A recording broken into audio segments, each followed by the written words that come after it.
before we do that, I'll just say the first part will be a little bit more about the background of Zoom, you know, the settings and maybe some of the things that to get you started on Zoom. And then the second part, we'll have a little break if need be, but we'll the second part will start to look at really what happens in the meetings, how to rename yourself, how to do all the controls that we have on the screen.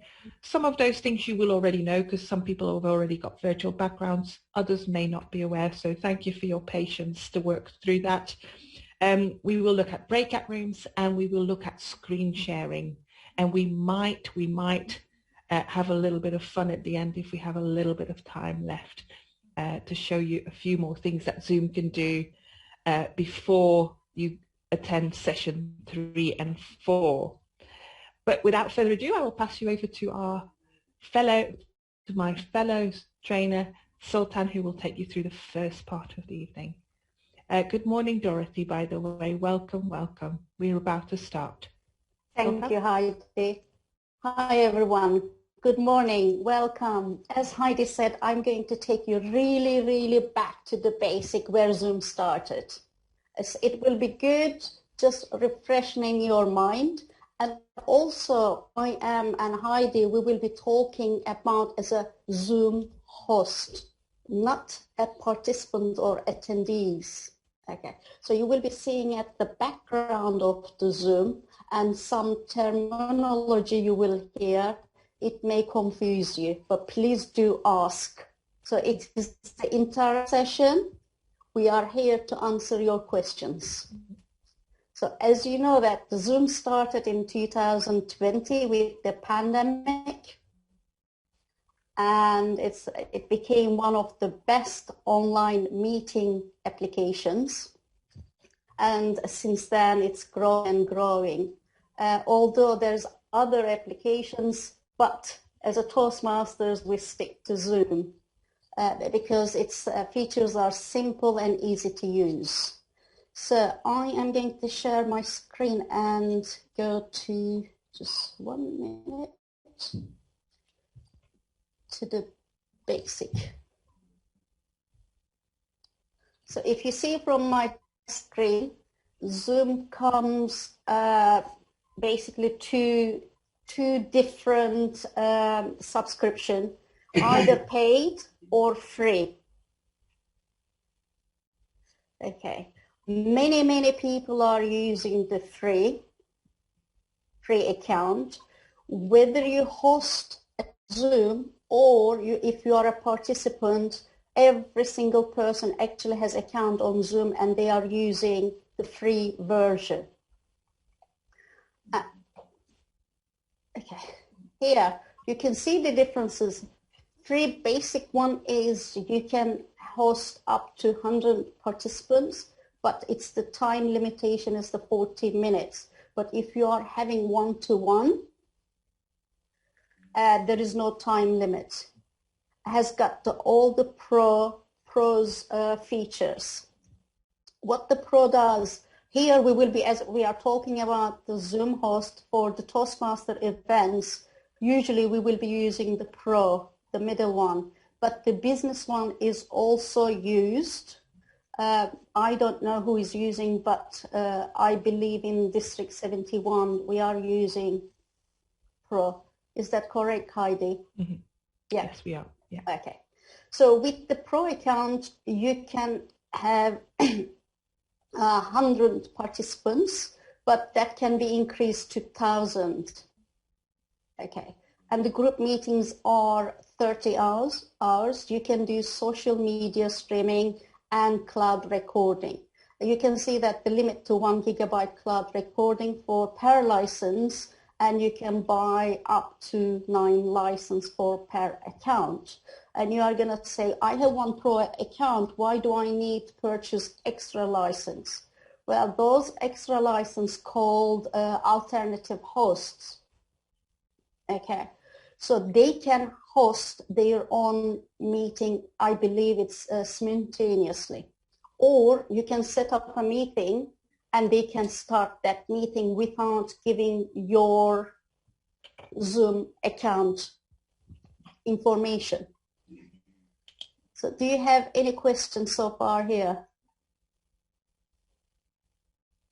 Please unmute yourself. Do you pay it directly via credit card, or how is Yes. it? Yes. Yes, as you can see on the top, you can bill monthly or annually. If you do it annually, you get 17%, which is 119 pounds plus VAT, even though it says 119, but when you go to the payment, it will ask VAT. So watch out there. And also the other thing is, if you want to wait, sometimes from time to time, they do discount. But usually the clubs, they own their pro account. Clubs, area, division, and see if you can use that account, if they can share the information. Just the full plan comparison, as we said, they have the 100 participants up to, if you go to business, 300, license account, basic one is the free one, basic and free, the words they use alternatively. So watch out for that. And the pro is the first paid one. And then with the basic one, you get help center, whereas pro, you can have ticket or live chat if you need any support. Yeah, and it's, as we said, monthly or annually you will be paying, unlimited group meetings and unlimited one-to-one meeting, and you can have a group meeting duration is 30 hours. With basic one, you can record on your computer, but the pro one, you can do cloud as well as the local one. Because the space limitation, you've got to be careful. You have to download, or in the setting it will say it will delete your recording after a month or something like that. We will show you that later. So all of them has got the screen sharing, breakout rooms, virtual backgrounds, personal ID, and private and group chat, host controls. Okay. Has the basic free one has got host controls, but you cannot make anyone co-host. With the pro one, you can make everybody co-host. There is no limitation making people co-host. You can use the co-annotation and screen share, remote keyboard and mouse control, whiteboarding, multi-share. Just quickly, yes, they all have the waiting room. I'm sure you heard about the waiting room. And as you came this morning, you went to the waiting room first.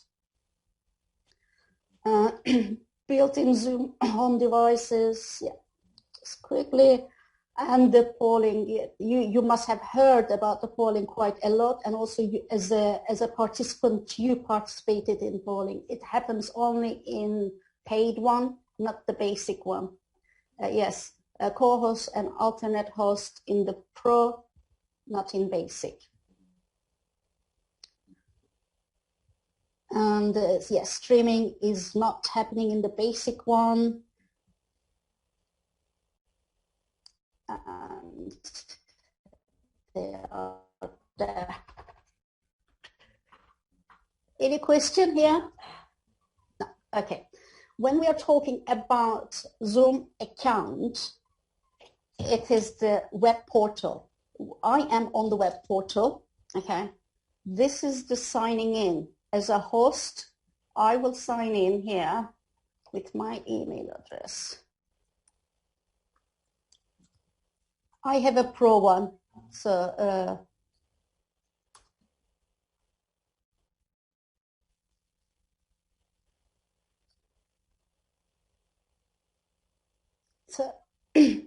I have a pro one, I logged in.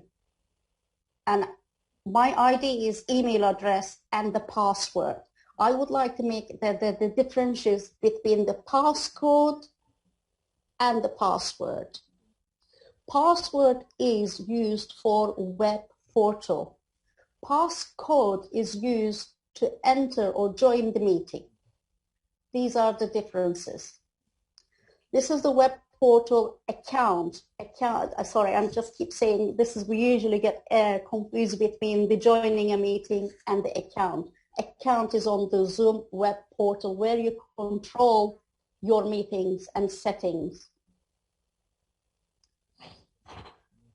Are you familiar with this site?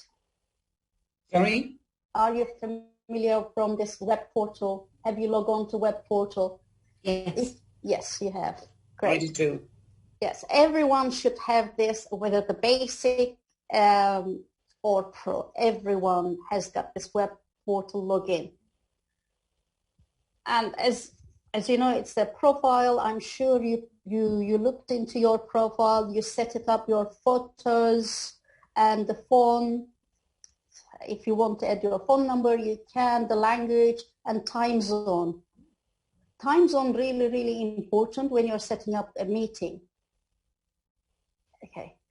And the date of the format. Please do watch out when you're setting up where you are and how you want it to be displayed on your meetings when you send the meeting link to people. On this page, you can see the personal meeting ID. The personal meeting ID is your ID. It's private to you. Please do not share with anyone unless you are meeting the people frequently and you want them to come to your meeting room anytime. Okay. Meeting ID is 10 to 11 digit. No, personal ID is 10 to 11 digit. And you can set this one up. You can change it.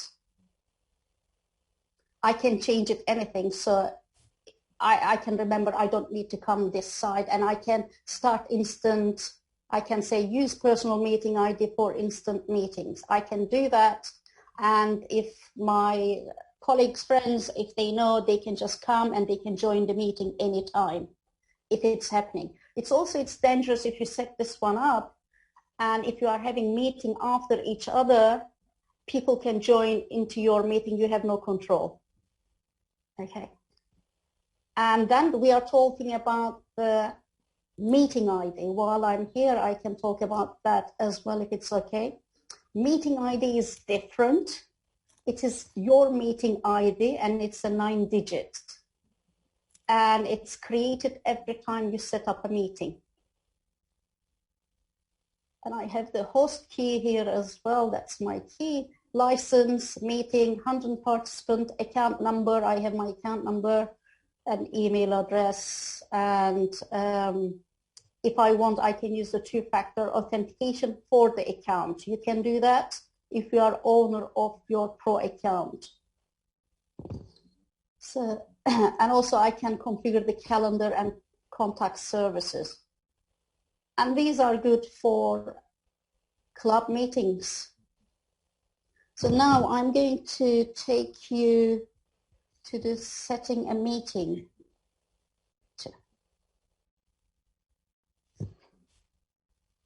Yeah. So you schedule a meeting. I will say my meeting, and I can put my description. I'll just say testing, and it's when, and because I can select today at 11 o'clock and watch out AM and PM. Also, people make little mistakes here, whether AM or PM. Watch out that. Duration doesn't matter. You can put 1 hour. As long as your meeting is going on, it will carry on. And it's a London time. I can change to Lisbon time.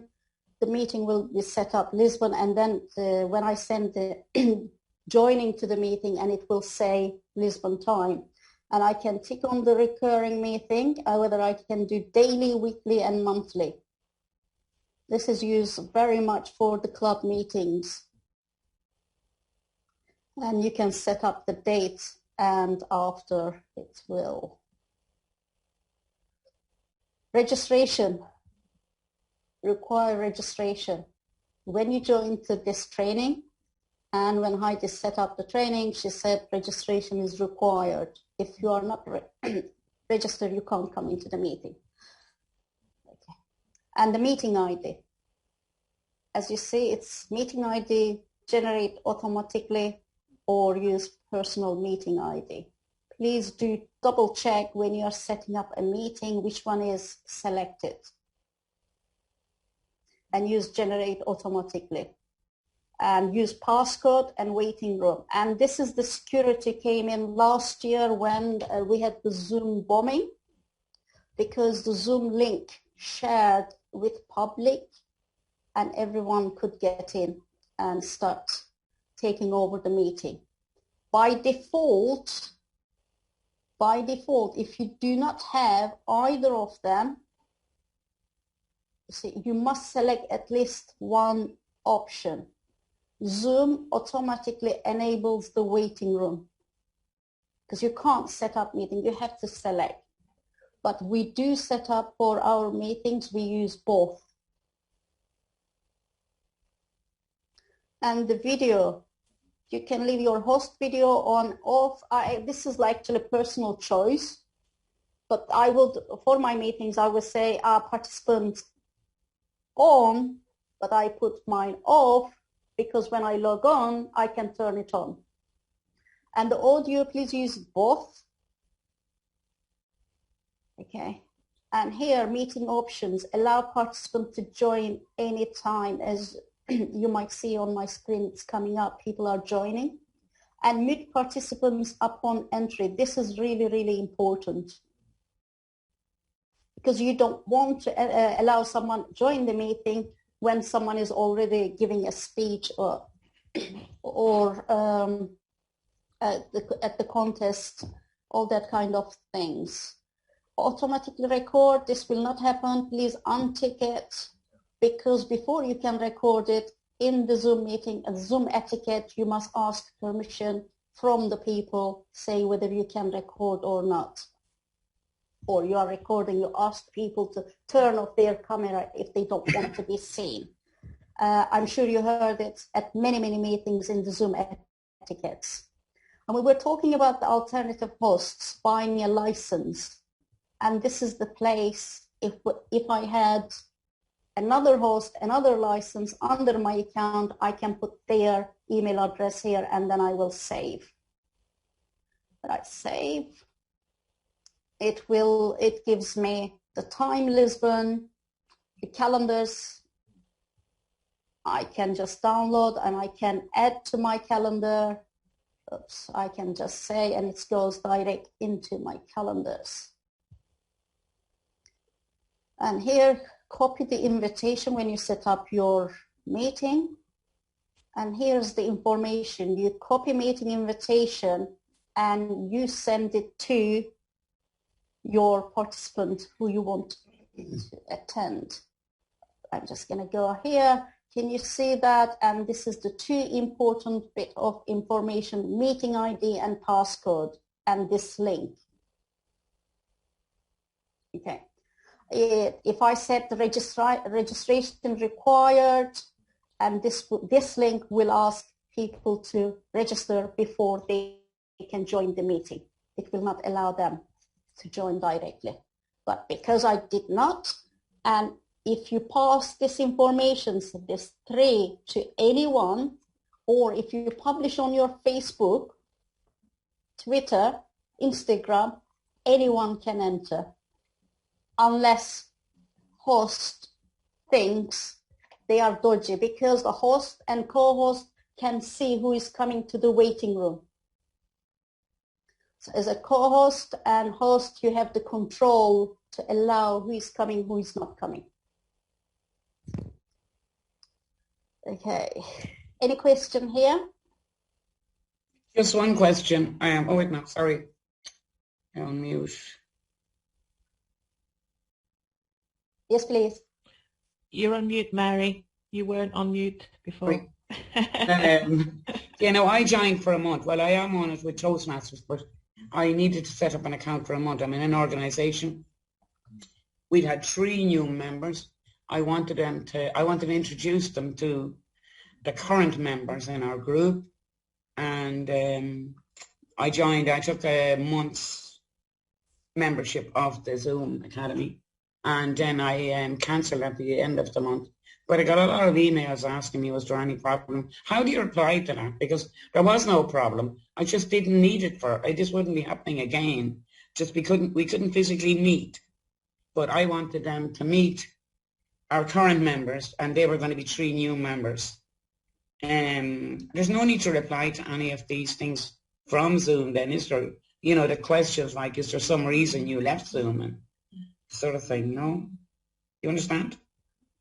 No, Heidi? Did you get emails from Zoom itself, did you say? Yeah. Just asking me, was I dissatisfied with the service, something like that. Oh, Zoom regularly sends like little surveys out to make sure that their services are.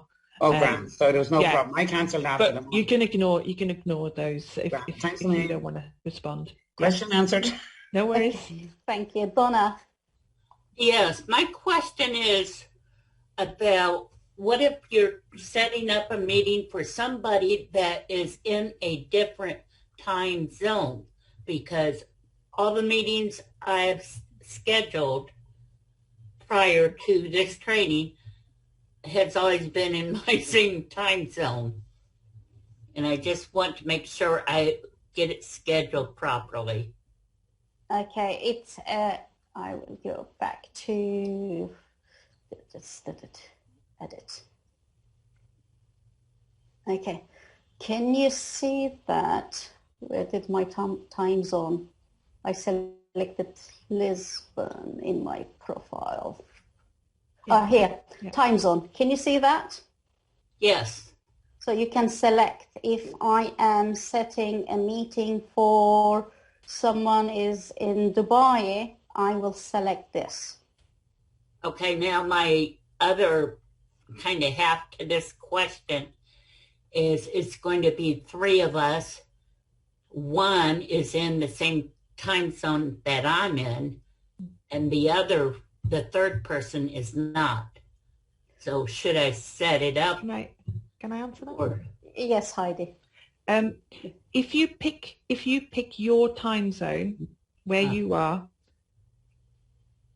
Zoom will automatically send a link to the people that you have from other countries, and it will convert it to their time zone. good. Okay. Yeah. The only other thing you can do, and Sultan can show you, is how to get your phone, if people's audio doesn't work through their computer, how to add countries to your audio, and Sultan will show you how to do that. Okay, great. Thank you. I have a question about administrators. Do you want me to ask that here or wait? It's a bit different. You can ask. Let's see. Yeah. Okay, so I know alternative hosts have to have a separate license, Yes. but my understanding is you can have more than one administrator on the account. Is it the same thing or not? You can't have more than one administrator. When you say administrator, Yeah, account owner is one. right. My email address and my password. Yes. It's the one account. You can't I add can- someone as an administrator. It has to actually be an alternate host, correct? Yes, and you have to have a license unless you share your information. Yeah, which is not really the best thing to do. Well, We all I do have it. I have a personal experience on that. I shared, and they changed the settings, and they use my personal ID. But luckily, if someone does that, Zoom sends you email, says someone joined in your Zoom meeting, Zoom room. Right, okay. And Right. then you can just go and catch them or block and change password straight away and change your personal ID.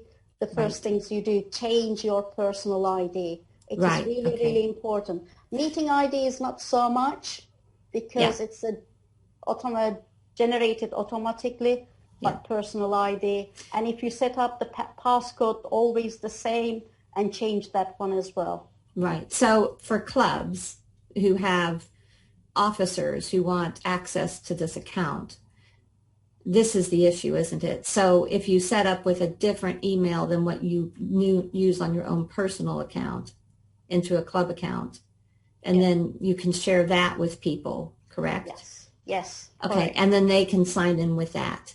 Yes. Yeah. Make Got it it. a club Okay. account and share that the people you trust. Right. Yes. Yes. Erwin. Yes. I understand. Okay. Erwin. Erwin, you have question? You are on mute. Thank you. Good morning to all again. morning. I've actually a minor question and suggestion. Once the invitation is copied and you paste that you paste it in the mail that needs to be sent out, will it be copied as a text or as an image?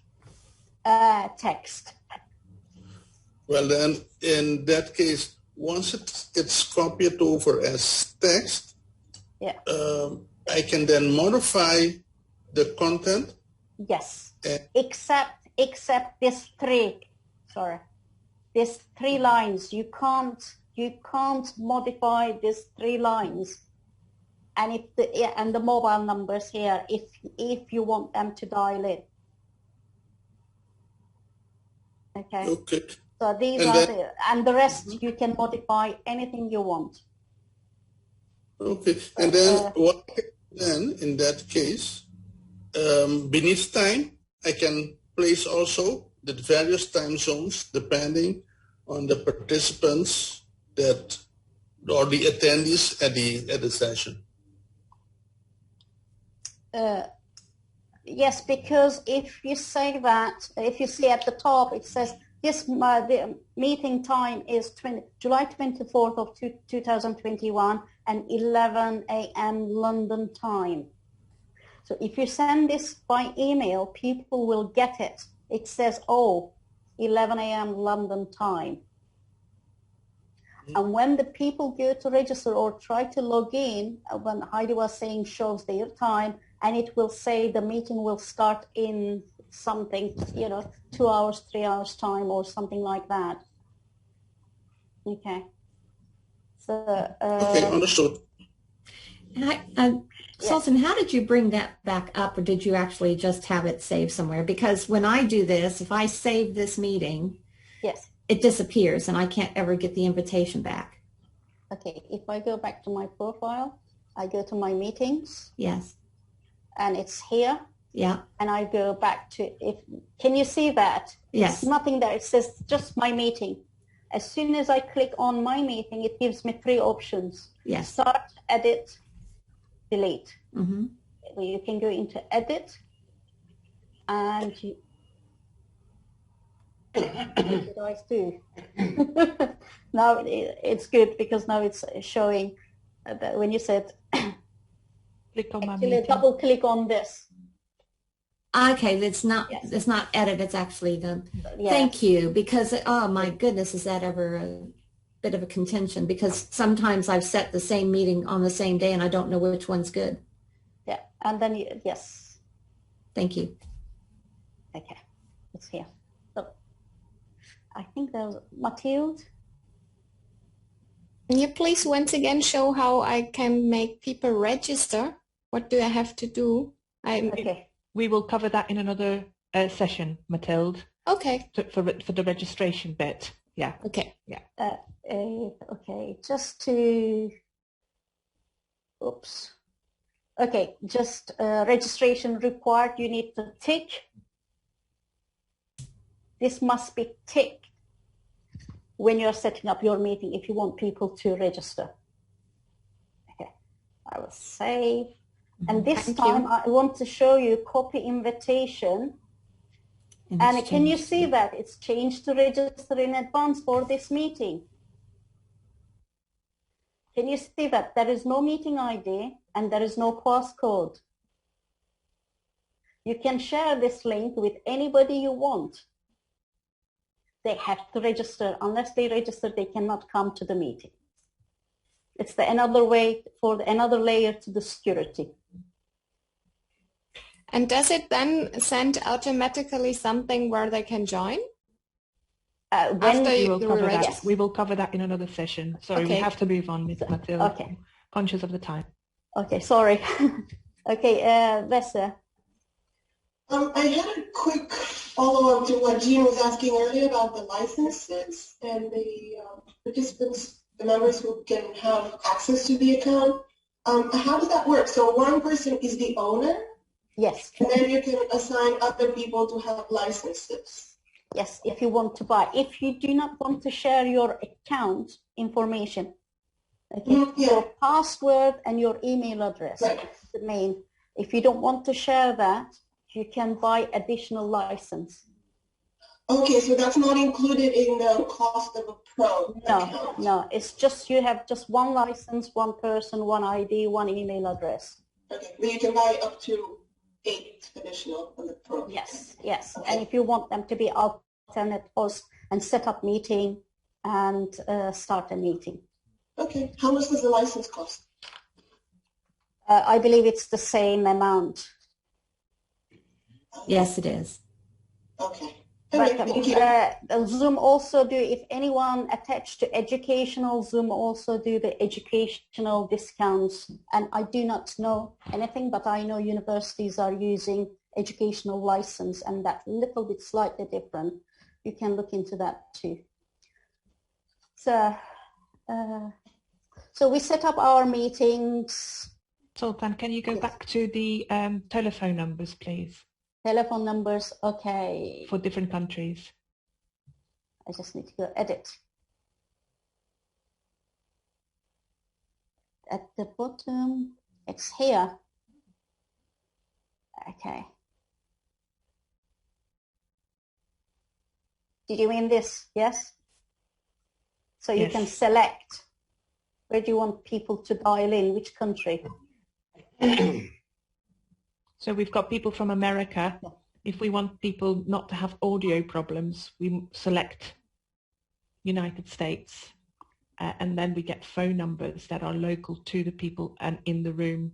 Should they have any issues getting in with their audio, they can call in on their mobile and join the meeting. That's what it is. Okay, and then this is, I'm gonna go back, save that. We show what happens now. Oops. What happens in the registration.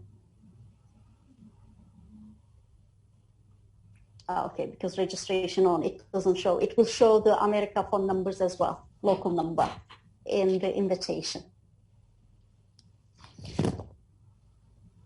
Okay. We are moving on. As we selected registration, you can see a little bit at the bottom here, it says registration automatically approved. You can change it as Heidi said. She will show you in really details how to do that. While we are here, I'm going to talk about the polls.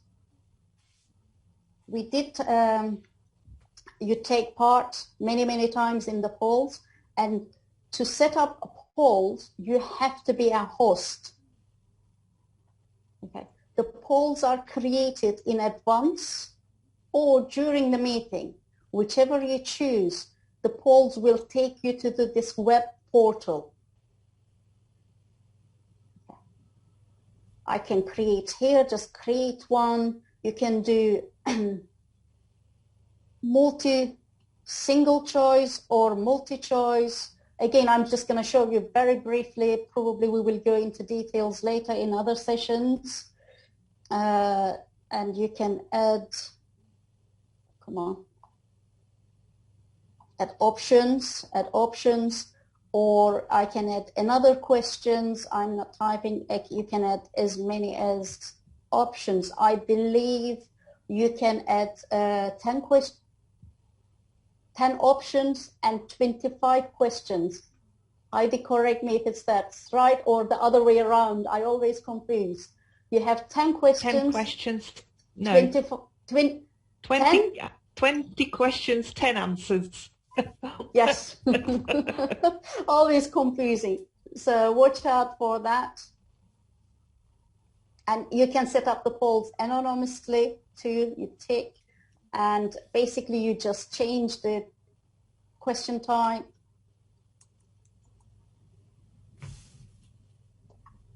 Sorry, I'm not giving an example, just I'm showing you where it is, where you get. And then when you log in, and then it will show the poll and run it. And that's 10 options per question, yes? Yes. Okay. No. Okay. I can set up other, you can add more polls. That this will be the second one. Because if you are going to run it in different times, actually it's here, yeah, 25 polls, 10 questions, yeah, you can do. Okay, as it goes, we will see it. You will not see it because I cannot show you. We log on to the Zoom Academy account. Here, I'm just going to go to recording quickly. As we mentioned it before, you can record it, either cloud or local recording. Host can record and co-host can record as well, both of them. Right. Start, stop, and record. The breakout rooms are not recorded. It's only main room is recorded. So into the settings.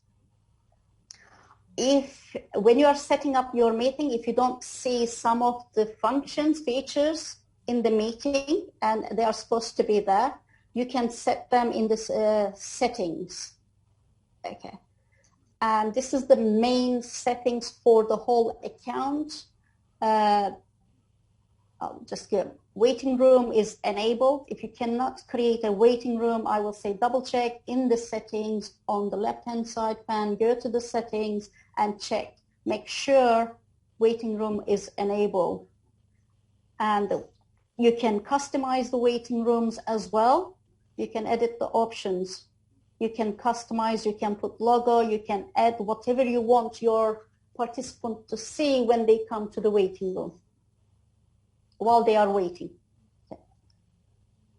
Meeting passcode is on, personal ID passcode is on, as we mentioned, because we see in the meeting. Require passcode for participants joining by phone. This is important for the security reason. Please turn it on. And if you want to make their life easier, you can embed the passcode, invite link, one click and join in the link. They don't have to do it, and it will be automatically, as soon as they click on that link, they can log into the meeting.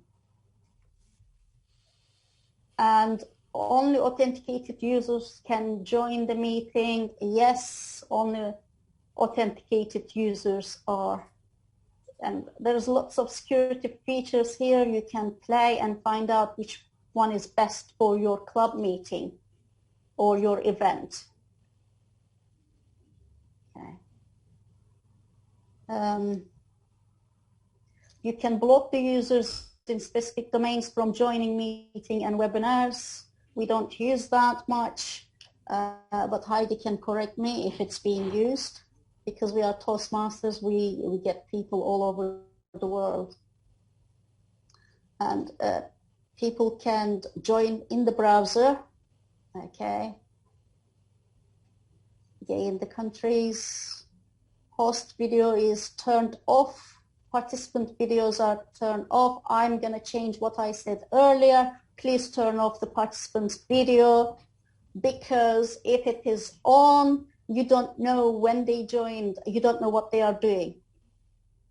Okay, you don't want someone is in the bathroom and they are just joining to your meeting and suddenly they find themselves being watched hundreds of people.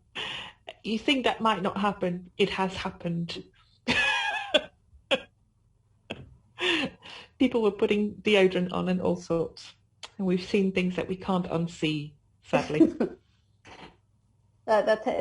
Make sure you selected the telephone and computer audio. Allow participant to join before host. No. The host has to come before they can join the meeting. Allow Zoom rooms to start meeting with the host key. No. don't let that people. Yes, enable personal meeting ID. Again, if you want to use that, you can turn it on. But for the club one, probably not. You don't need to use the meeting IDs. Okay. Mute all participants when they join a meeting. Yes, definitely. Again, you don't want to hear people's conversation when they join into the meeting. And this is the basics. And now going to the basic settings. Chat. Chat is important, and watch out for that. Sometimes people disable private chat, enable chat, but in the main settings, leave it on, because you still have a control for chat and other bits in the meeting. We call it the panel of as a Zoom host and co-host, you have the control. You can turn it on and off in the meeting for each meeting rather than for whole account. Okay. If you enable the auto chat, saving auto chat, that I believe saves in the cloud. You can do that if you want, but again, who wants to save the chat in the cloud? Or what is the purpose? It's up to you. And sound notification when someone joins or leaves for host and co-host only. If you go to a meeting or if you set up a meeting, please watch out. If you do for everyone, if anyone comes to the meeting and leaves, and that sound will come bim, bim, bim, and will distract everyone. But it is good for the host and co-host who is coming, who is in the waiting room, who is leaving the meeting. You can, again, you can turn that one off in the meeting itself if you want to. Send files via meeting chat. It is good and it is bad for the club meetings. It is good, you can share the agenda, but if you are doing anything for public, probably disable, because this also causes Zoom bombers. Maybe people will send some images, GIF images and emojis, and that can distract as well as some not nice pictures.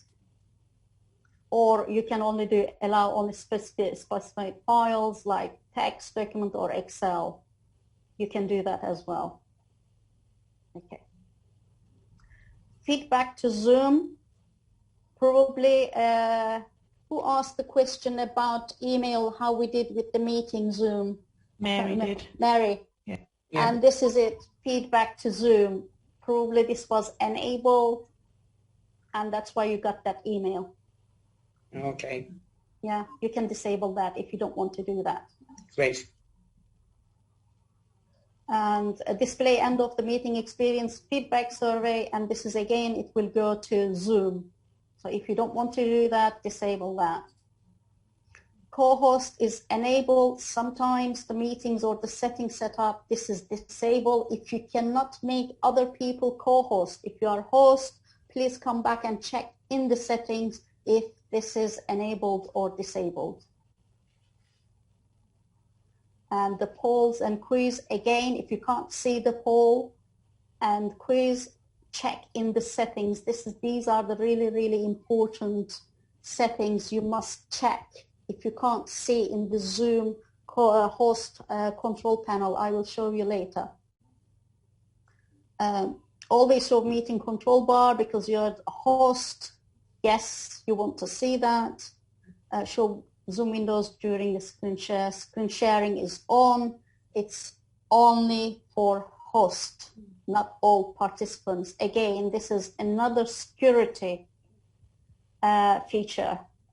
If anyone wants to share, they can ask you, you can make them co-host, or you can just give that person can share their screen. Annotation, and this is actually a 50-50. You can leave it on, but you can turn it off. Also, if it is on, if you have some dodgy people, not in the Toastmaster, but if someone comes, they can start doing, when you're sharing your screen, they can do so many things with that. The whiteboard is the same. I will leave it with you. You decide what you want to do with that. Remote control. Remote control is good if you want to support other people, but for the contest and trainings, probably you don't want to use unless they come earlier if you want to take the control of the participant and do the stuff for them if they are struggling. Non-verbal feedback. Non-verbal feedback is the go slow, yes, no, speed up, that kind of thing. So you can enable it, you can disable it. Some people disable it if you don't see that and you know where they disabled or enable. And meeting reaction, emojis, you see, I'm sure you use all.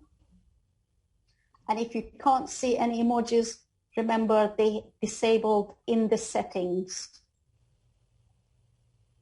Allow removed participant to rejoin, and this is questionable. In the first place, I would say no, don't let them to rejoin the reason why they have been removed. But also it's dangerous if you remove someone by mistake, they cannot join. Unless they register with different email address and quickly come back with the different email address, different account. Okay. Allow participants to rename themselves. Yes, yes, yes, 100 times. Yes, this is what you want people to do. Hide participant profile picture in the meetings. Yes and no. You can play with that, because if you hide the participant's profile picture in the meeting, you don't know who is joining and what. Again, it's a profile picture. In meeting advance, report to Zoom, and this is for the security Zoom bombing. You can do that. Actually, when you remove them, it asks you, says, do you want to report to Zoom? You can say yes and no. Yeah. Breakout rooms, you used many times those breakout rooms. Again, when you are host or co-host, if you cannot create breakout rooms, you must come back to this setting and check. Is it enabled or disabled? And this is one of the reasons when we say when you are hosting event for someone else, you must get their account name and the password. As a host, probably you will be visiting this site many times if you cannot create breakout rooms or poll or any other features.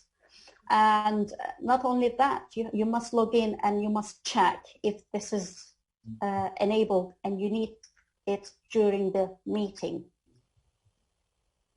And you can do the remote support one-to-one. Closed captioning. Closed captioning is only enabled by host. Co-host cannot enable it. And we have used a couple of times for people who cannot hear or very well. And again, you can save the captions. I'm pausing. And obviously far and camera control disabled. And we are coming to virtual background. As we said, some of you know how to use it. And this will be showed by Heidi later. Is that right, Heidi? Yes, we've got 5 minutes left. Shall we go to questions? Okay. Thank you. Any questions? Yes. Yeah. Okay. Donna? My question real quick, and I'm sorry this may seem very elementary. To change these settings, if they're gray, that means they are turned off. And if it's blue, they're turned on. Yes. And all you have to do is just grab the kind of the ball and Yes. move it. Yeah. Okay. Thank you. Yes. Yeah. Erwin? Okay. Yes, I have a question regarding recording. Is it possible, so in order to, you will only record the main room, and in order to record what's happening in the breakout room, the host or the co-host must be in the break room also. Yes. That's correct, but we will cover recording in full in session 3 and 4. Okay, then So- I leave it like that, and then I will continue with the other session. Thank you. Thank you, Owen. Mary? You're on mute. That meeting I was speaking about earlier, that was actually for, I set it up. It was the Kildare branch Alzheimer's. And it was a one-off meeting where I was saying there earlier, I introduced new members to our current members. And then after that, when I ended it, and then any other meeting, I've gone to different meetings on Zoom, but I kept coming up as Kildare branch Alzheimer's instead of Mary Conlon, you know? So how do you stop that happening? Like I know, and when I go on, say I can change name, I'm able to do that. But why do I keep coming on repeatedly on other Zoom meetings as Kildare branch Alzheimer's? Because that's the way you set up your meeting. You can change that in your settings, in your account settings. Oh, really? If you change it in your account settings, it will start using your name. Yeah, okay, thanks a million. You can do that. I will show you that in a minute. It's just a bit embarrassing. No worries at all. Change in setting. Yeah. If Any other question?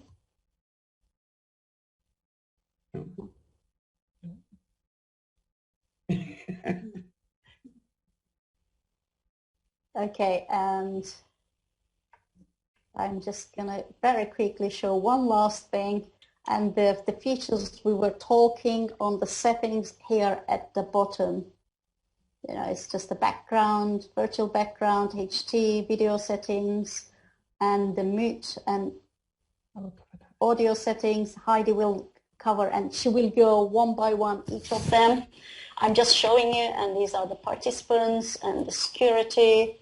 This is where you turn on and off. So you set it up in the settings on the account, but as a host on the screen, you have to control. I can disable. You cannot chat now because I'm co-host, but Heidi will show you all that, and rename themselves enabled as a default, but you can untick them. Okay, if you don't have it, did I see Dorothy? Yes, I wanted to ask, how do you use the like a profile, a picture if you turn the video off? Okay, that's in the profile in the web portal. You log on to zoom.us, and if you see at the top of I logged in as myself. I click on the profile and I can say edit. And here, I can change my picture, delete or change. Mary, that's also where you change your name, by the way. Yeah, I'm just looking. I'm trying to take this down here. Yeah. Wait, now, can you say that again for me? You go into settings.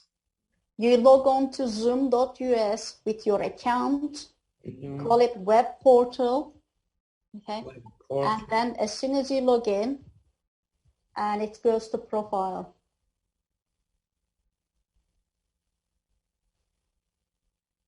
Okay. So I change my name there. Yeah. Great. And you just say edit. Here edit. You can change it. Yeah. Yeah. And then you save. Save. Yeah. Thank you. That's been really helpful. Yes, thank you. Yeah. Dorothy? Okay. Yes, thank you. Thanks. Okay, we have 5 minutes break, and we will be back just 1 minute past 11. And we are here. I'm here. Heidi is here. If you have any questions, I'm happy to answer. But just have a 5 minutes break, and we will see you. Yeah. We too need a break.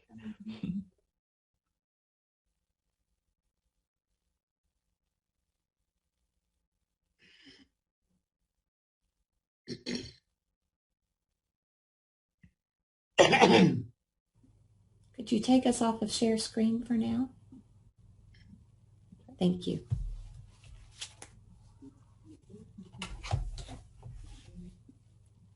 Oops. Thank you. Sorry about that.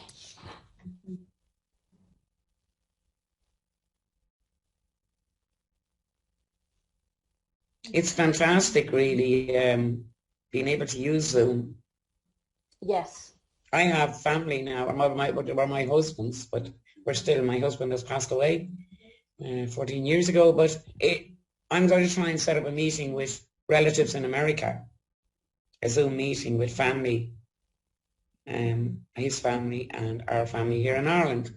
Please do that, Marie. It's really wonderful. My children and my grandchildren in the U.S. and I'm not, and that's what we do. And my sisters as well. We meet in fact, after this call, I'll be meeting with my sisters. And on Sundays, I meet with my kids and my grandkids, and it's a wonderful way to stay in touch. Would you mind me asking you then, what kind of package do you buy? Well, you don't have to have a package to meet with them. It's only 40 minutes. If you want to meet if you want to meet for longer than that, you need a package, or you'll have to have people call back in, one or the other. Yeah. You know. But I have the Pro package because it just makes it easier. Yeah, no, that's a good recommendation. Because I also have a son in New Zealand. Ah, yes. And I have grandchildren there, so it'd be great to be able to see them and talk to them. And we do FaceTime, all right, but sure. Just yeah. Yeah. But I use Zoom because I speak with people all over the world, and it's such a wonderful medium to use just for that. Everybody seems to know Zoom. It's just a good way to do it. I have a friend in America, and she's coming over to Ireland now in September, you know, so I do family research and that sort of thing. So wonderful. I'm doing that sort of thing, but it'd be good to be able to meet on Zoom. Sure. And fill her in on what I find. I've also a friend in Lima. These are all Toastmasters. Now, I'd have never met them only for the pandemic, but anyway. Well, there you go. Mm-hmm. Yes, it's amazing the people you can meet through Toastmasters, isn't it? Yeah, absolutely. Yeah. I know it's what I share with people every time they ask about it. As I say, you can go anywhere in the world and find a friend. Yeah, exactly. But it was just very difficult in the very beginning, getting used to it. And like at this stage, over 1 year on, really, like we're seeing a whole different value to it all. Sure. It makes the world a very small place. It does. So it's great. I really enjoy it. And like everything, it's all learning one step at a time. Yeah, this is it. It's to get more adept at using it. Mm-hmm. You know, and not having to phone my son to come over and help set up a meeting. Now, okay, he's living in the same town as myself, but he's working like Dublin. Yes. So it would mean him coming over, adding on everybody's emails, all this sort of stuff. So it's all time consuming. And then coming back over and opening the meeting for me. I want to be able to do these skills myself. Yes. Where are you from? Keep at it, Marie. Keep at it. Yeah, I know I will. Yes. I'm from Missouri in the States, but I'm in the UK. Oh, you're in the UK? Yeah. I've been here for over 20 years. Still haven't lost my American accent. Yeah, no, it's quite evident there, yeah. I thought it might be. No, it's good to meet you. Same here. Yeah, and it's great having this training session, and I'm hoping to learn a lot more, like putting up the background.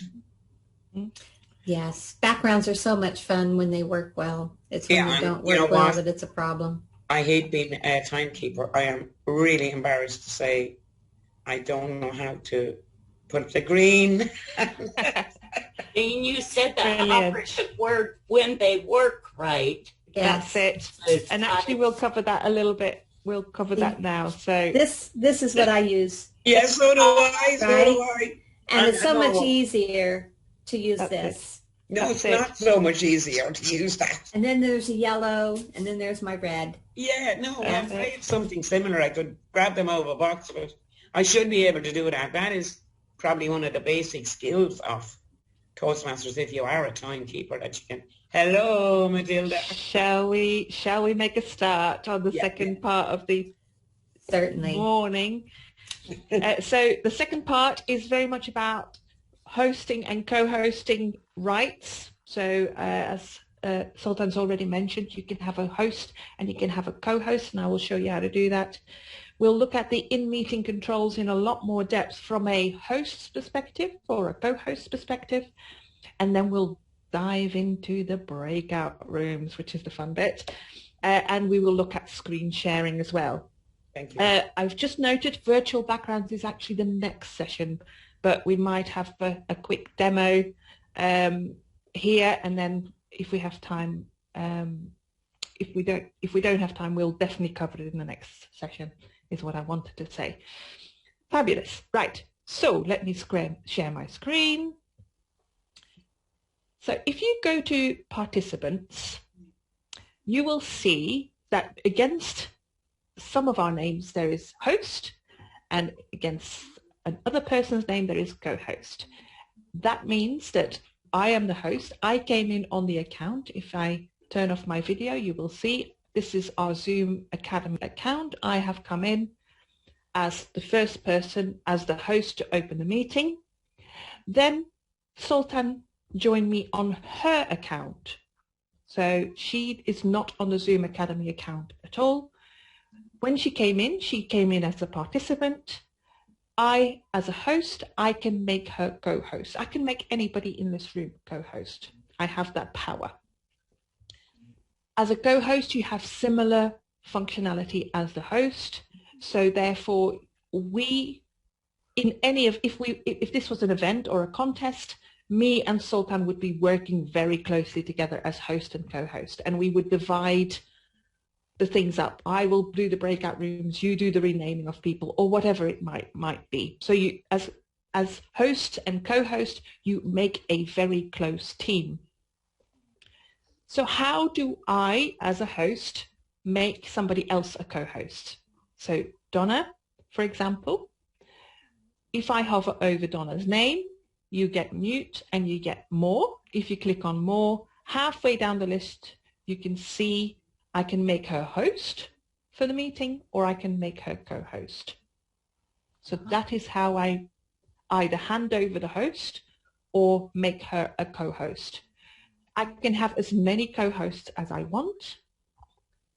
However, if you are doing polls or if you are doing breakout rooms, your co-hosts will not be on the list of people that you can move or you can send polls to. Right. So don't make everybody co-host. Select a team of people that can help you, and that would be sufficient. If you remember, Sultan said if you want to share your screen, if your settings say that only the host can share the screen, the co-host can do as well. And if in the meeting you find that somebody can't share their screen, you can just quickly give them co-host just for that section and then remove the co-host afterward. The removal of co-host is exactly the same. So Sultan is co-host, go to more, and it says remove co-host permission. So I can remove at any time any co-host permissions from that same list. Another place to find that information is if I hover over Jean's or anybody's video, you can see it moving. You get 3 dots and you get the same list, the drop-down list from there as well. So you can make co-host and host there as well and remove settings from there as well. Other things that are in that list, if we just go through the list, I can chat with the person one-on-one. I can stop their video. So for example, in a contest, sometimes they say all videos off, but somebody's popped away from their screen. I can stop the video on that person's behalf. When that person comes back to the screen, they will find that they're not on the screen, and they will find that they can't start their video. So I have to give them permission then to start their video again as host. So I have to remember whose video I've turned off in order to turn it back on again. Alternatively, that person usually would send something on the chat saying, oh my God, I can't go. So that might be a helpful reminder at times. I'm not going to cover pin and spotlight, but I'm sure you've seen examples of pinning and spotlighting in contests, but we will cover some of that in greater detail in the next session. I've covered making host and co-host, and as Mary have already said, you can rename yourself within the meeting, and that's the place to do it. So it's a great, again, that is only something the host and co-host can do, is rename other people in the room. You can rename yourself, however, but you can't rename other people in the room unless I make you co-host. I don't know if you've seen the closed captions. Have you seen the closed captions? Are they all on? You can actually turn those off if you think they're too distracting for yourself. So at the bottom of the screen, there will be a closed caption section, and you can actually disable it for yourself. That doesn't mean that you're disabling it for anybody else. So that's just your personal preference at that point. I can also from here allow multi-pin. So multi-pin, we'll cover that a little bit more detail. And I can put people in the waiting room. Why might I want to put people back into the waiting room? If somebody turns their video on and I go, oh, that's not the person that, you know, that I was expecting, I can put them back into the waiting room if need be, until they clarify who they are. Or sometimes people come in, and in the waiting room, you can see people come in on iPhone, and it just says iPhone, so I don't know who the person is. So I can quickly let them in. Do I recognize that person? No, I don't. I can throw them back into the waiting room if need be. I can remove a person from here. So security-wise, you can remove a person. When you remove the person, they may not be able to get back in to the meeting. So it's a little bit more drastic than putting them back into the waiting room. In the waiting room, I can let them in. Again, if once I've clarified, when you remove someone, you literally kind of block them from that particular meeting. They can come to the next meeting, but they may not be able to get back in. So use it with caution. Shanine, you had a question. Yes. Can you actually speak to people in the waiting room then? You cannot, and it's only one-way conversation. But usually you have people's contact details, or they have your contact details, certainly when they've already registered, for example. So there is a way to communicate beyond that. If they are Toastmasters, you usually have them on a WhatsApp group or something like that. But if they haven't clarified, then it's difficult to know who that person is, and they may need to go to their settings, change their name before they come back in again. Thank you. We can't, as Zoom masters, we are responsible for the security of the meeting, and therefore we need to make sure that everybody's safe and feels comfortable with the people in the room. Heidi, how do you know they're in the waiting room once you put them there? Is there a different change on the list that comes up? So let me just show you. You can put me in if you want and bring me back. Oh, you can't see what it looks like then. That's okay. We can share. Somebody else can go in and then I can see. Let's have a look. I will quickly, I'll remove, so I can't, when somebody's co-host, you can't put them in the waiting room. So I'm going to remove co-host permissions from Sultan. Bear with me for a second, Owen. So I can remove, I've removed the co-host from Sultan. She's at the bottom there. I'm going to put her in the waiting room and then let her back in immediately. So when I put her in the waiting room, this is what happens. One person's in the waiting room. I can admit, or I can remove from there, or I can send a message. A message is a one-way conversation on the chat. That's what happens. So I'll let her back in. Thank you for that. Unless you've actually done that, it's not always easy to see what that's about. That's right. That's right. Sultan, somebody's dropped out of the meeting, I think. I don't know who it is. Would you mind working out who has left? Angela's coming back in. Oh, yes, she's right. Oh, so maybe it was a technical difficulty, which is always useful to keep track of. Thank you for hello, that. hi. Sorry, Heidi. Did Dorothy. you say? Sorry, thank you. Did you say only the host can share their screen? If you set, you know, Sultan showed the back office settings earlier. Right. If you've ticked that only the host can share the screen, then only the host can share the screen. If Right. everybody can share the screen, Then then the host in the meeting has the option to give people permission as and when. right. So there is the option to do that. Okay. Thank you. No problem at all. Thank you for the question. Any further questions at this point? No. Okay. Back to a little bit of the basics. As you will know, you have. Oh, Mary. Yeah. Sorry, just No. You were on. You were doing fine. Yeah. That's yeah. it. Say when say if I'm doing a speech and I want to move on to share screen as the speeches are getting more difficult and I need to share screen. Does the host allow me to share the screen, or can I do it myself? You can do it yourself, and I will tell you a little bit later on how to do that. Great, right, thanks. That's a section a little bit later on. Just quickly, I'm sure some of these buttons will look very familiar to you. Let me just quickly turn off my... I'll just move that. So you can move your captions, as you can see. So mute. I'm sure everybody knows mute, unmute button. If people are having audio issues, there is a little arrow next to the mute button, and you can see that you might have some options on microphones. So I'm wearing a headset at the moment. If I were to go to computer audio, I would have to change that setting or unplug my headset. So the more microphones you have available to you, the more options you have at this point. You know, so you have your microphone. So this is my microphone at the moment, but there might be a microphone somewhere else that I can use. And there's the speaker. So the speakers are, at the moment, are my headset, which is the Empower one, but there might be other speakers available to you. So if somebody comes in, has audio issues, that's the place to first start exploring whether they are on the right setting for their audio.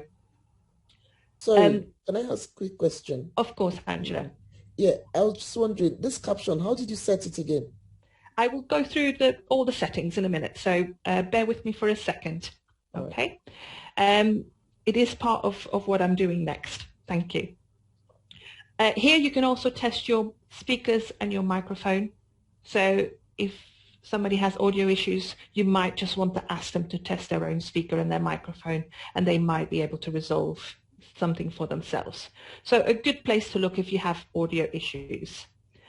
Stop video, you can turn it on, you can turn it off. And the same thing applies here. You have a little arrow, and as you can see, I have two cameras set up. One is my webcam, which I'm using at the moment, and I've got a virtual camera. I can add more cameras to that should I want to. I'm sure you've seen different people use backgrounds that move around and videos and things like that. There's lots of options there, but I won't go into the specialism of that because that's a whole new kettle of fish. But be curious is all I'll say to people if they want to learn more. But again, a great place to look when you have difficulties with your camera.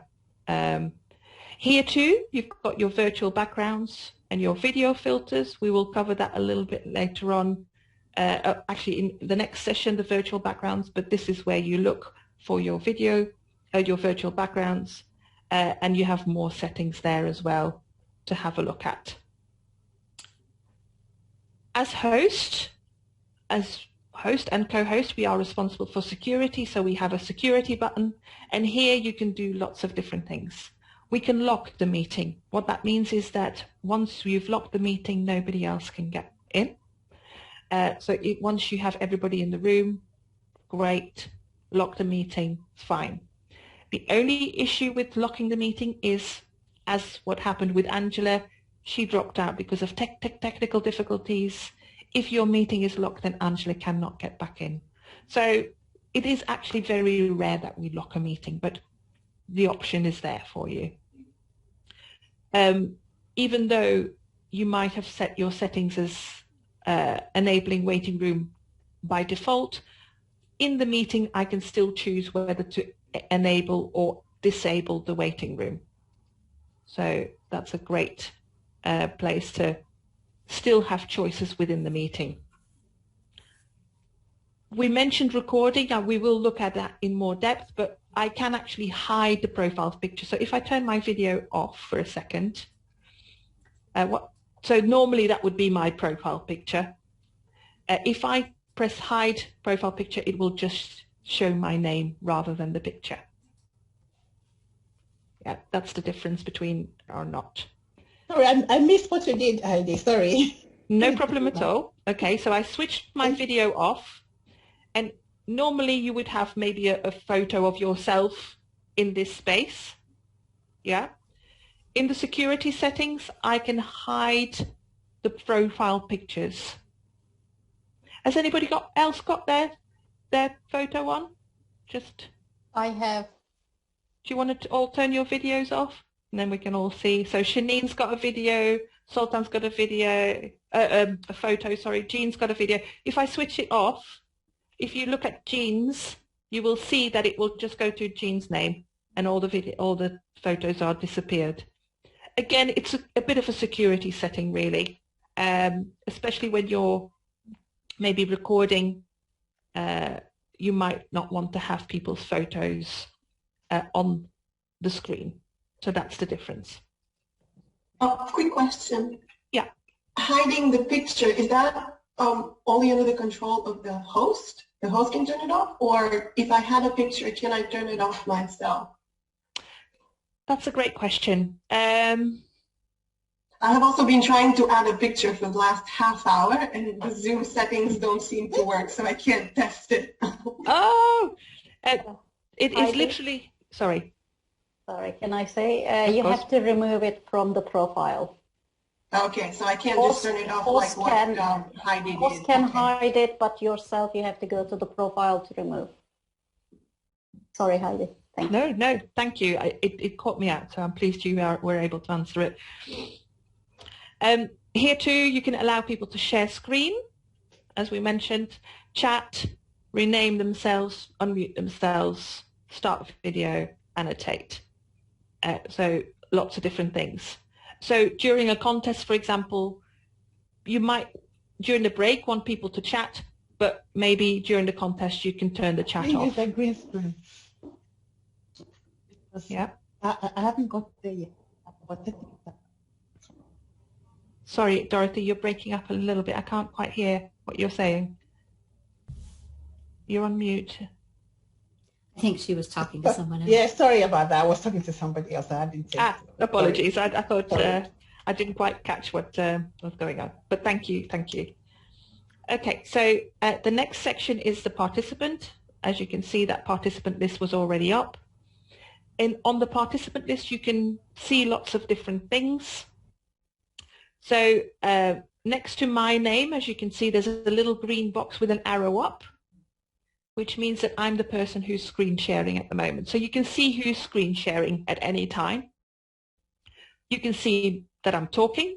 There's a little mute buttons going up and down. And you can see that my video is off. And I hadn't realized that, so I will turn that back on.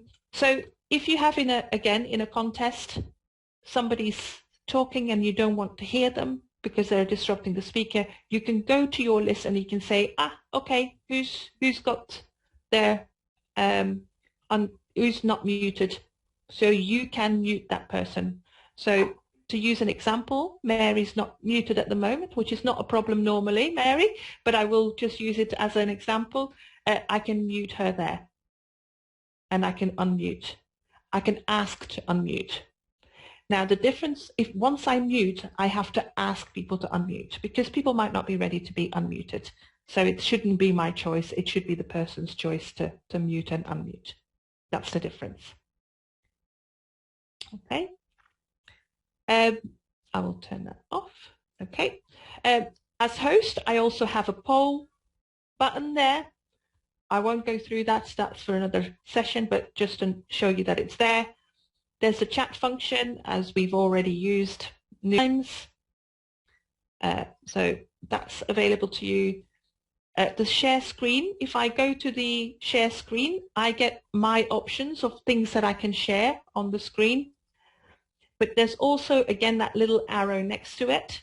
And this is where I can give people permission to share screen. So only host, that means only myself and Sultan can share the screen, but I can give permission for all participants to share their screen.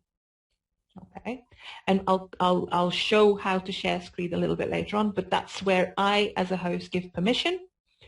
I have a record button.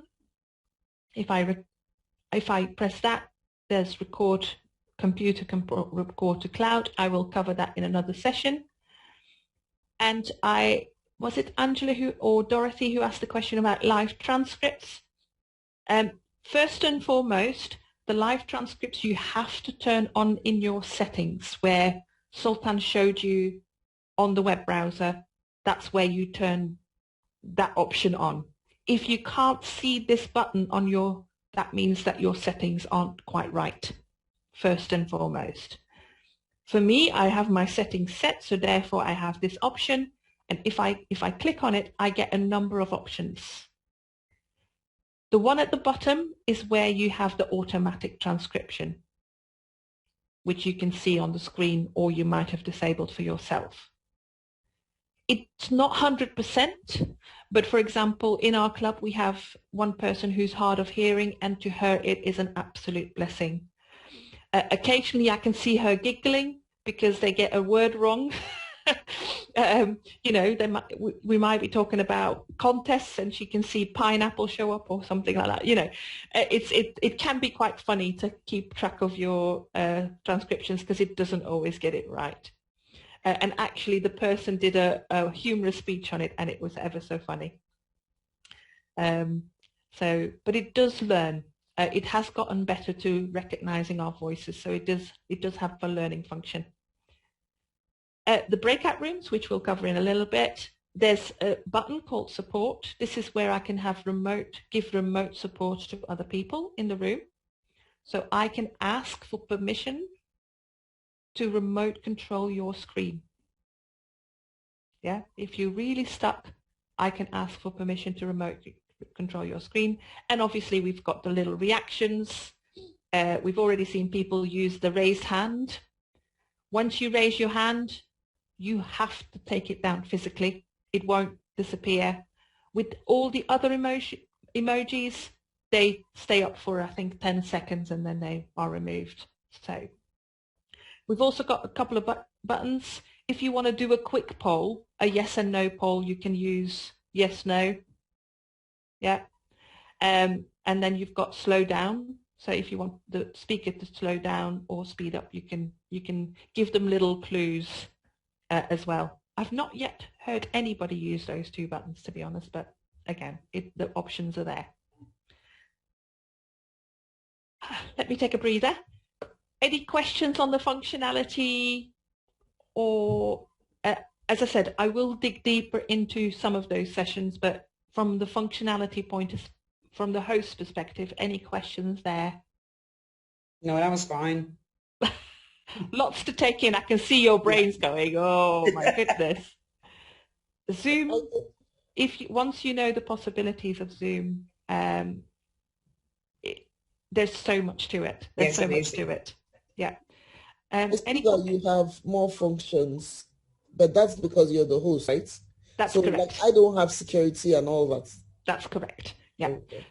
So I'm literally showing you the screen from a host perspective or a co-host perspective. That's perfect. Thanks. Yeah. Shanine? Yes, thank you, Heidi. With the live transcript, if you have that switched on in your settings, can any of the participants switch it on for themselves, or do you have to switch it on for everybody and they need to switch it off if they don't want it? Generally, it defaults that everybody sees it. and then you just have to talk people through and say you can disable it, because it can be quite distracting if you're not used to it. But the default is everybody gets to see it, and then they have to choose for themselves whether to see it or not. And you can turn it on and off halfway through the meeting if you feel you want to. Thank you. Yeah. Matilda's asked me to speed up. Please. And everybody else going, no, please don't speed up.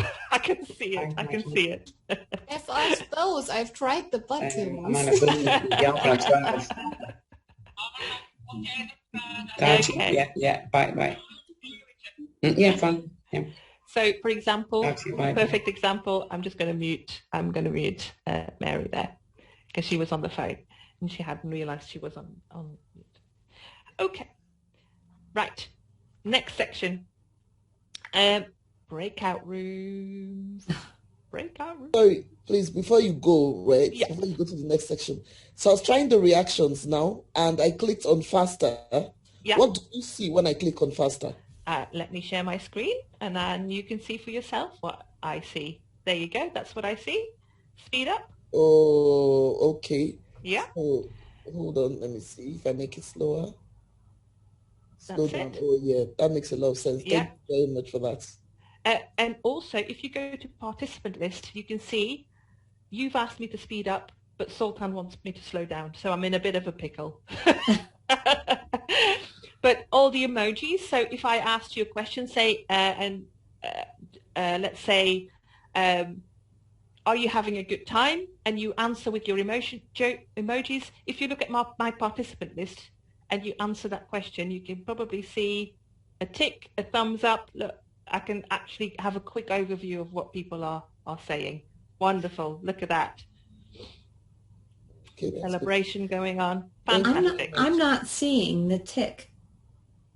Who's, sorry, I didn't quite catch Jean, you. I'm not seeing the tick in my emoji list. In my Below your reactions. smileys, there are two bars coming. One is with the smileys and hearts and celebration, and below is the tick. So you don't have all these It's options. obscured. Jean. It's obscured. Ah, okay. I think. I don't know. Because all I'm getting is one bar. Right, okay. It may be that you need to upgrade your Zoom. Sometimes if some of the options aren't there, you might not have the latest version. Are you on a laptop or on a tablet? I'm on a laptop. I'm not on the desktop. I'm surprised you won't be able to see all of that. I do see when the bar disappears finally, but see, this is the problem, because when whenever you go, the bar comes up and hovers, and it's being obscured by the hover bar. And I don't know. There we go. Maybe that'll do it. Hang on 1 second. Let me try it. Nope. So if you want your bar to show all the time rather than hover over it, no, you'd prefer not to? That's a setting thing. Yeah. I'm trying to get to... Also, in your settings, there is the option for to click an emoji button. So maybe you might need to look at your settings in the background. Yeah, I've got that set that way, so I'm surprised it's not coming. Anyway, we'll play with it later. Yeah, that's it. And that's the perfect way to respond, Jean. It's playing with it. That, you can't break it, just have a play with it, and that's a great way to learn. Okay. Sorry, just one quick question. Has done a speech, and we go into the chat room, and we put some comment. Well, could you, if you didn't have time to do that or didn't want to do it, could you just use the emoji with a thumbs up, like great speech or blah blah blah? Yeah, no. Yeah, that's it. Thanks, Manny, and that's fine. Yeah, or if your video's not working, like Matilda's done, you can give a little clap. The clapping emojis. Oh, yes. Yeah. So thanks a million for that. No problem at all. Okay. Breakout rooms, guys. Are you ready for a roller coaster? Oh, because Jesus. this is fun, but there's a lot to it. Okay. So you have as host and as co-host, I have at the bottom a button saying breakout rooms. When I press that, there should be can you see the pop-up? The white? Yep. Good, good, good. Sometimes it doesn't show, hence the question. The pop-up will show you and talk you through how to set up your breakout rooms, and I will talk you through that. So as you can see, there's 13 participants in the room. Fantastic. I have at the moment 1 breakout room set up. Actually, I'm going to create 3. Now, as I put in 3, you will see at the bottom here how many people will go into the breakout room if I did it automatically. So if you assign automatically, what that means is Zoom will choose randomly who goes in which room. So if I do a training session and I just go, I just want people to have a discussion, I don't really care who's in that room, I might choose assign automatically because it randomizes every single time you open the breakout room, which is a great way to just mix things up from a trainer's perspective. I can assign manually. What that then does is it removes that function because obviously manually I can choose to put 2 people in one room and 5 people in another room. So it doesn't give me that guidance. Assigning manually means that I set up the breakout rooms and then assign people manually to each of the rooms. Okay, can you imagine 500 people in a room? Matilda's going, whoa, no, yeah, what? How do you do that? Practice. A lot of practice. And then there's a third option, let participants choose a room. So for example, I recently supported a club officer training. So what I did was I pressed that button, I named the room President, VPE, VPPR, VPM, and then said, choose your room, whatever your role is, because some of us hold 2 roles. You know, you might want to choose the VPE rather than the VPPR room. You have a choice to then pick the room. Also, if you have a number of training sessions, for example, or a number of speeches, and you go, actually, I want the audience to choose, again, you name the room with the speaker name, for example, and then they can choose which room they visit on that last option here. Okay, I'm going to create one more room. So I'm going to assign manually because that's probably the one where I can dig into most of the things that you need to know. As I said, assign automatically is just random and let people choose. Has the same functionality, but allows people to choose for themselves. So assign manually, I've created 4 rooms.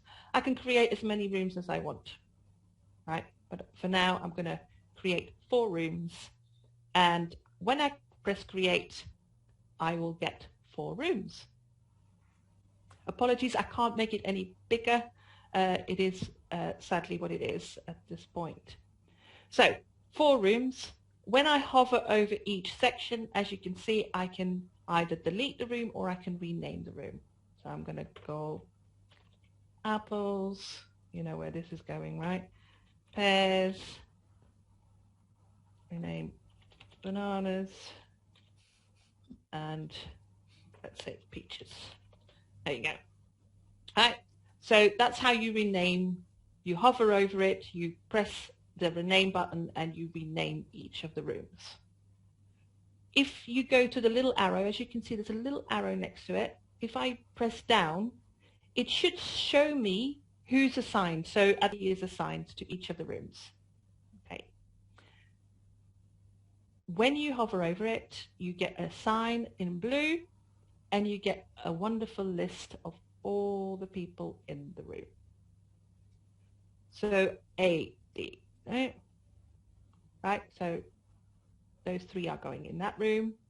I click on the next assign and I'll do 1, 2, 3. I'll go to the next one and I'll do just randomly, right? And next one.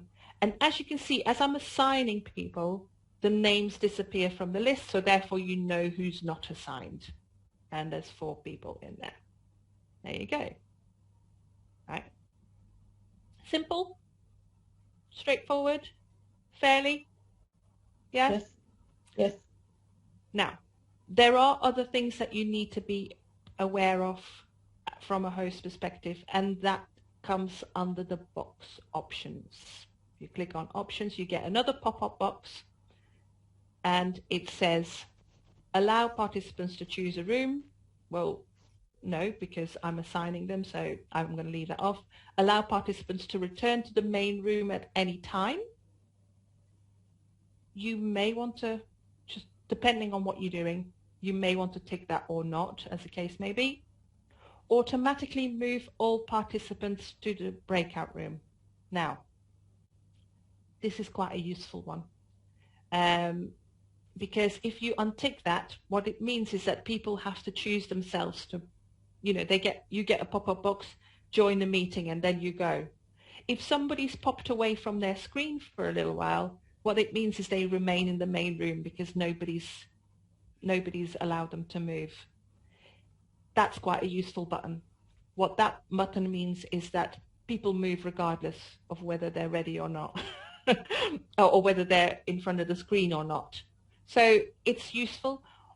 Also, again, from an inclusive perspective, I had a gentleman who's a Toastmaster who is blind, and obviously the option like that is useful for him because he doesn't have to worry about being moved or moved back in any way. The next button, breakout rooms close automatically after 20 minutes. So if you were doing a training session and you go, actually, you've only got 5 minutes to discuss this point, you can actually say, I'm going to set it as 5 minutes. And what it then does is it literally closes it after 5 minutes. The participants get a little countdown, so you can keep an eye on the time for yourself, and the room automatically closes after 5 minutes. Could be a useful feature. But it's up to you whether you want to. The next one, countdown after closing a breakout room. Now, you may have been in breakout rooms before where the host has closed the meeting. At that point, when you close the meeting, you get a countdown. Have you seen that happen before? When you're in a breakout room, I close the meeting, and then you get 10 seconds, 30 seconds, a minute. This is where you set that. So the default is 60 seconds, 1 minute, but we all know in the Zoom world how long 1 minute is. So you might just want to set it to 10 or 15 seconds if you really want people to come back quite promptly. Yeah? Are you all with me? Any questions so far? No. Are you going to put us in breakout rooms? I may do. The reason I ask is because I didn't know until recently, and I don't know, it's probably in the settings. I didn't know until recently that just like in a Zoom meeting, there's the leave button.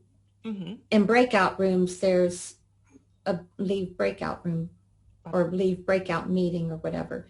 Didn't know about that until recently. And I don't know if anyone else has not or has seen that, but. Okay. We will do that then so that we can test it. But before we do, there are a couple of other buttons. I can add a room at any time. I think, oh gosh, I haven't got enough rooms. I can add a room to this list if I wanted to. And then I can open all rooms. It says recreate rooms. Obviously, I've only just set them up. But once I close the breakout room, I can recreate it for the next part of the meeting, and that might look very differently. And again, it will give me the option to set up the number of breakout rooms that I need for the next section of the meeting. Okay. As Jean helpfully mentioned, so once I open the breakout rooms, you are in the breakout room with 3 or 4 people. At the bottom, you know where it says here end in the corner? When you look at that, it will say leave breakout room, or it may say just leave. For some people, it will just say leave. If you press leave, it will say leave breakout room or leave meeting. Make sure you press leave breakout room, because then you come back to this main room. If you press leave meeting, then you literally will have to come back in the whole meeting. That's the difference. Okay. Also, once I've opened the breakout rooms, have a look at your bar at the bottom once you're in the breakout room, because what you will see is you will have a button saying breakout rooms at that point. Right? There will be another button there that I want you to press to see if I will remain the main room. But if you notice the button, I want you to press the button, and I will know who will have pressed the button, and you will see what that one's all about. As a host, once I've opened the breakout rooms, because myself, I did assign Sultan. Actually, I will allow that to happen. So Sultan's going into the breakout room as well with you. As a host, I will remain in the breakout room because I'm not on the list. But once I open breakout rooms, what happens is next to each of the rooms, it will say a blue button saying join. So I, as a host, can join any of the meetings, and I can hop between the meetings. So as a trainer, for example, I can say, right, I want you to go into breakout room, go and have a discussion. And after a couple of minutes, I might pop into each of the rooms saying, everybody okay? Do you know what you're doing? Blah, blah, blah. And I can hop through the rooms and come back to the main room. Okay. So I will show up at some point. But bear with me, I'm working through each of the rooms. And if you have any questions in the breakout room, if you could bring them back to the main room, because obviously then we can answer the question for everybody rather than to the 4 people in the breakout room. Sorry, can I ask a quick question before you move? Of course. Yes, so the question will be, how do you do it that you go into the rooms and come out as the host? So literally, I will have the option to join. So the 3 here will change into a join button, so I can join. Okay. And then there will be a further button saying return to the main room for me, or I can do as everybody else in the participant list, I can choose leave breakout room and come back to the main room. All right, thank you very much. Right, are we ready to go? I will see you in the breakout room, and as I mentioned, if you could leave questions till we come back room, then we can answer it for everybody. Thank you very much for your help, and I will see you in a minute.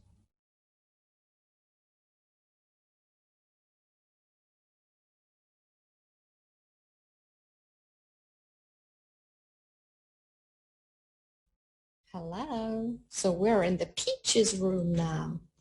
Hello, Peaches. We have peach skin.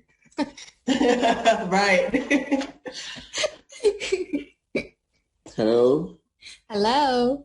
I think I'm forced to put on my video right now. Ooh, oh, really? Did it go on automatically? Did that go on? No, I had to put it on. I had to put it on because it's been on for all this while, and I wondered why would I be invisible in a breakout room when I was also invisible in the main room, and we just have 2, 3 people here. You have to show yourself. So do you have another button? I only have leave room. Do you have another button? She was speaking about another button. Leave. I just pressed the ask for help button. I don't know if that's the one she was talking about. Where is that? At the bottom? I don't have that. For help. Hi, Heidi. Ask for help. Was that the button that we were supposed to click? Yes. Yes. Yeah. And so you should have breakout rooms, and you should have ask for help. And as you can see, rather than leave meeting, it will say leave room in the corner for you. I'm going to go and help Manesh, who's also found the button. Fantastic. Okay. I don't have that button, and I don't have breakout room. Okay, I've seen the button. Let me think.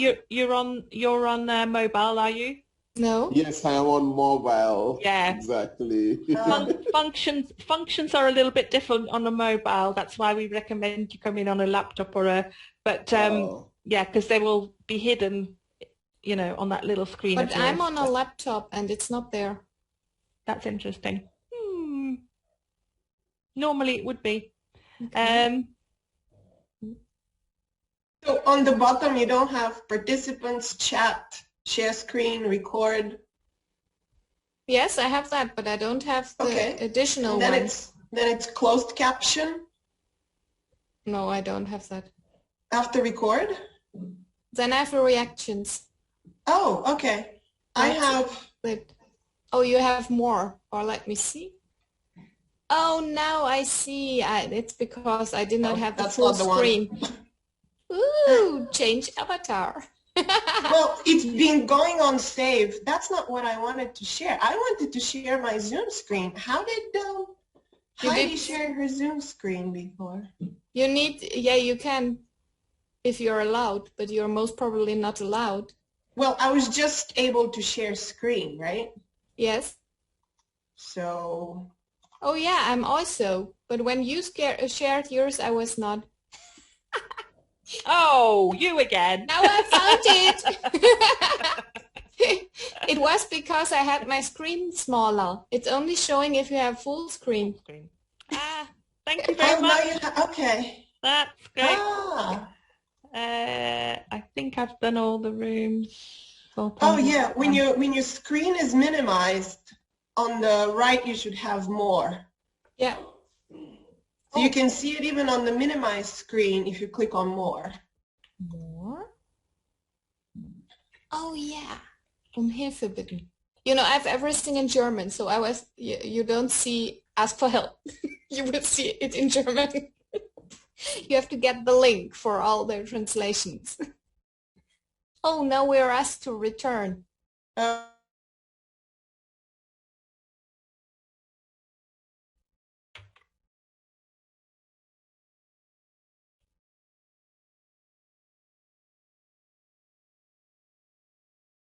Everyone's coming back. Oh, somebody might have pressed. Oh, no, maybe not. Maybe not. I spoke too soon. I spoke too soon. So, was that okay? Any questions? It was brilliant. Did you force everyone to put on their video? Because I see also now who came back, they had their videos on, or at least two of them still have their videos on. They were black before. No, no. Well, I signed in and my picture came up, my profile picture. So initially when I started, picture, but as we're going with the lessons, I realized that if I signed in, because I had it uploaded before on Zoom, on my Zoom account. So when I signed in, the picture came up. So there you go. But the picture is up. Fantastic. Brilliant. So that's breakout rooms. Any questions? Mary, I saw your hand coming up. You're on mute at the moment.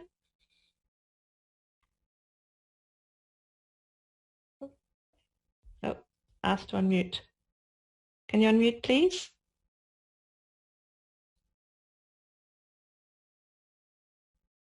Just one very important question. It's always the host that creates the breakout rooms, isn't it? Or the co-host. Or the brilliant, that's grand. Don't need to worry anymore. Or the co-host. Yeah. Thank you. No problem at all. Any other questions? Oh, Erwin? Yes, I have a question about recording. Can it be done now or later on? Recording is covered in full in the next session. Okay, so it's over. It's over then. I think I have a question, please. Okay, let me take. Thank you very much. Yeah. Oh, I think you might have frozen the meeting. So it's been following. Oh. And you are breaking up at the moment, Namita. I'm really sorry. Can you start again? Okay, I said I attended a training in which the attendees were given numbers. So you have to log in with a particular number, and immediately it's time to create the breakout rooms.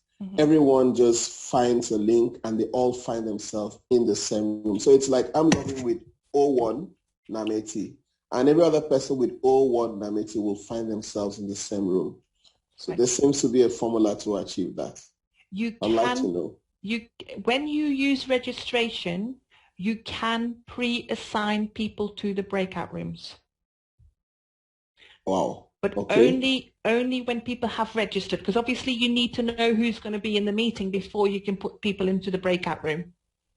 Oh, Yeah. okay. So Thank you. I can, when I set up the meeting, I can pre-assign people to go immediately into a breakout room. Okay. Rather than come into the main room, which is quite clever. The other thing that you might have noticed us doing at conferences, for example, is, but this is a little bit more advanced, but I will permit it. You might see something like, if you look, oh, I'm not sharing my screen, am I? Bear with me. If I rename myself, you might see something like this. For example, I'm not sure if you've seen anything like that. It is a way for us to filter, if there's 500 people in the room and 10 of those people need to be in one room and 10 in another room, and we might just precursor your name with something so that you all come up together in a list. So all the pluses will come up together, all the equal signs will come up together, all the stars will come up together, and then it's just easy for us to go 1, 2, 3, 4, 5 when we do our breakout rooms. That's the purpose of that. But that's quite advanced and something that you will learn as you get involved with the Zoom Master Pool, for anybody who wants to get involved with the Zoom Master Pool. But that is a skill that you learn, and you kind of have to, it's a case of just coming along with us, and we will offer you the mentoring to teach you that kind of thing. But yeah, there's tricks of the trade, as we say, in the Zoom Master Pool, and you will learn all about that should you want to join us. Any other questions on breakout rooms before we move on? I'm just conscious of the time. Shanine. Thank you, Heidi. When you pre-assign people, do they go straight into their breakout room, or do you still go into the waiting room and then you have to assign them into their breakout room? Depends if you've set up the waiting room. So as soon as you admit, if they're pre-assigned, as soon as you admit, they go into the breakout room. Yeah. Okay, yeah. Thank you. Yeah, but you can still use the waiting room function as part of that process, if that makes sense. So you know so at least you know who will have gone into the breakout room, if that makes sense. Yeah. Okay. Oh, Erwin, apologies. A quick question. Is it possible to set up a poll for breakout room? No, it isn't. No, you can only use polls in the main room. Yeah. Visti? Yes. So, sorry. Can you apply the breakout rooms in your clubs, and what kind of situations can you practice breakout rooms in the club? Because it seems a little bit daunting. You know, you're a participant. You normally have just participant rights. The Zoom master is the pro, who is the Zoom host of the meeting, and then you train and you show up at an area contest or even higher level, and it seems a bit daunting to go up to that level immediately. So what chances are there and ideas to practice this in the club? So, for example, some of the clubs, actually most of the clubs will meet 15 minutes early or half an hour early before the meeting starts. So why not at that point create little breakout rooms with 3 or 4 people in it? So as people come in, they have smaller groups to interact with, for example. Because when you have 20 people coming into the room, you can't really have a conversation with anybody, because one person talks to another person and then everybody else has to stay quiet. So at that point, why not create little breakout rooms with 3 or 4 members in, so they can mingle before the meeting, is one way of doing it. Another meeting I have attended in the past was they literally set up a breakout room, do the warm-up in the breakout room, so that the organizers can continue to organize the agenda in the main room, but at least guests and, you know, members who come early have a little warm-up exercise in the breakout room, for example. So there's ways maybe beyond that you can maybe practice. What I would say is obviously, when you do your club contest, when you do table topics, and when you do evaluation contest, you have to put the participants into a breakout room. So that's a great place to start practicing that kind of thing. Yeah, there's a number of ways you can practice. But when you get involved in the Zoom Master Pool, we will no longer support club contests, because we have done in the past, but it's too much for a small group of Zoom hosts. But you are very welcome to come along, and at area contests and divisions, we will mentor people through that going forward. Jean, I saw you put your hand up. Oh, you're on mute. Jean, you're on mute. Sorry, there's another way to use breakout rooms also, and that is if you do a speech craft. If you do speech craft, it's important to know about breakout rooms, because you'll need to put the guides in with their speech crafters so they can evaluate their speeches and things. Yeah. So that's a good way also to grow your club, and it's a great way to really learn the skills you need to know. Jean, you have put a big smile on Sultan's face. Because Sultan is the speechcraft chair for our area, so and she's trying to promote it, so thank you. But great suggestion, fantastic suggestion. You're right, you're right. Okay. Shanine, one last question, then we'll move on. That's okay. It was more a thing. One of the clubs that I go to, as part of their break, they have break and networking. So extend their break by 10 minutes. Instead of having a 10-minute break, you have a 20-minute break. You have go get your drink or whatever, and then you come back into a breakout room where there's only 3 or 4 of you. So you can like network, and it's randomly assigned. So the hostess needs to select the number of breakout room and just assign everybody, and it's done randomly. Wonderful. Yeah, that's a great suggestion. That's a very good suggestion. And yeah, so there's opportunities beyond the meeting to do that. Okay. As I mentioned, I will move on from there, and we'll go back into screen sharing. Sharing your screen now. I don't think I've got anything open that I can share at the moment. Let me just quickly. Oh, I am sharing my screen, aren't I? Let me quickly find a couple of things to open.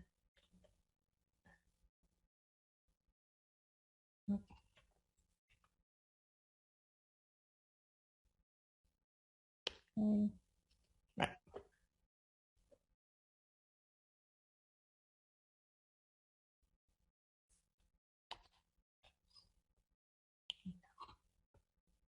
Okay. Thank you for your patience. Right. So, as I press screen share at the bottom, so just quickly to share my screen before I share my screen. If I press screen share at the bottom here, I will get a pop-up box of all the things that I can share. And there's a couple of things that there that I've opened up. So I've opened up a PDF, and I've opened up a PowerPoint presentation, and I've got something else like a spreadsheet maybe on there as well. And then there's a screen up there as well. So what's the difference? If I click any of these at the bottom here, what happens is I can only share the PDF. If I then click to a web browser or another document, for you as participants, you can only see that PDF. So there's a security element to it. All right. So if I do that now, what you will see is you will have that as your option to see that. That's me showing off, sorry. That's the only thing I could find to open. If I go back, right.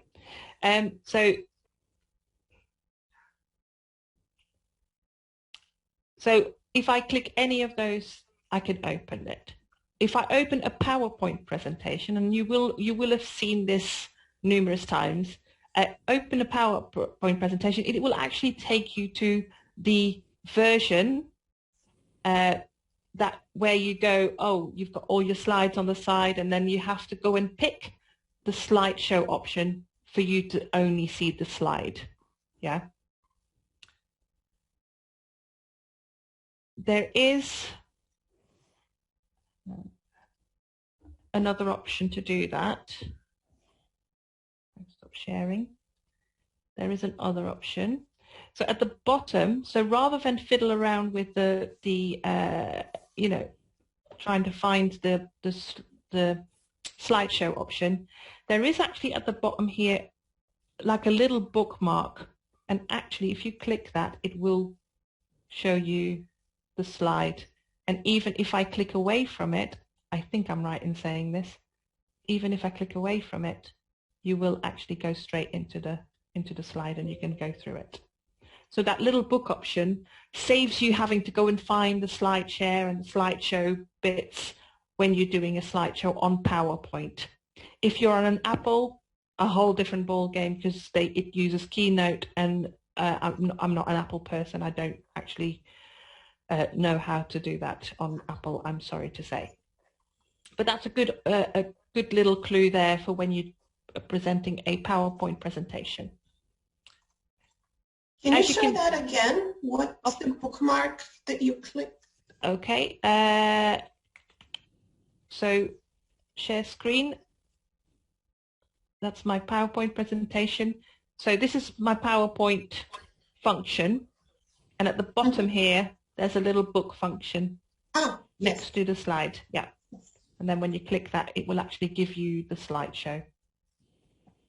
Okay. Thank you. Okay. As you can see, I'm also able to share, because as soon as you get that green border, that means I'm sharing my screen. Yeah. You should be able to see that green border. If not, this is my screen. Sorry. Angela? Sorry to take you back again. Can you do the PowerPoint one again for me, please? Yes, because I didn't see the book. Okay. Shall I do that afterwards? If you stay behind, I will walk through it again. If that's okay. So as you can see, I can also share my screen with all the pictures that you have. You have to go into your setting to make that happen. There has been a long time where I couldn't do it, and I was like, why can't I do it? Why can't I do it? The key to sharing your screen as it is, your Zoom screen, is to make sure that your settings on your browser and the settings in your app are the same.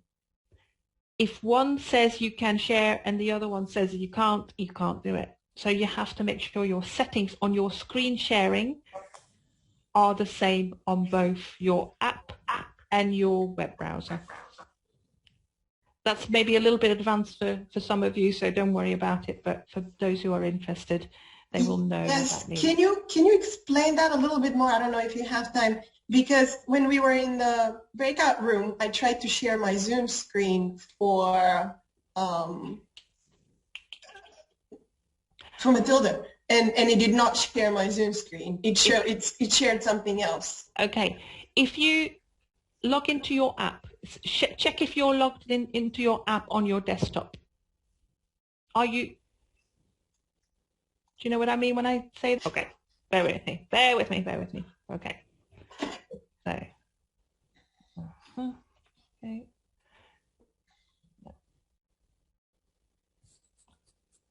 Bear with me for a second.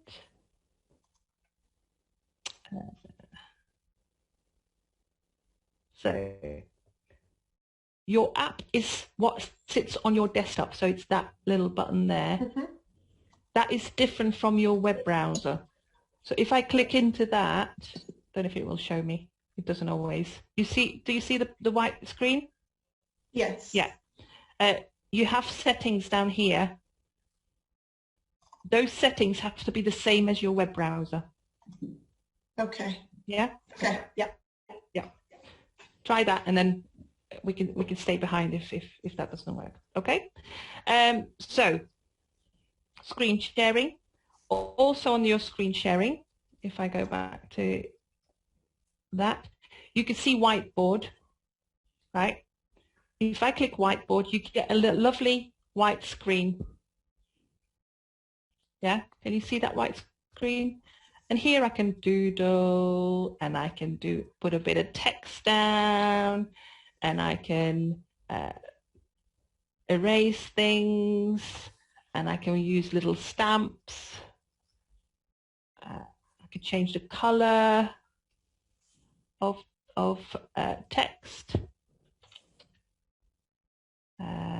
What else can I do? You can clear things, you can undo things, right? Now, Sultan, would you mind doing the honors? If you are there, are you able to do it? So I'm going to show my hands.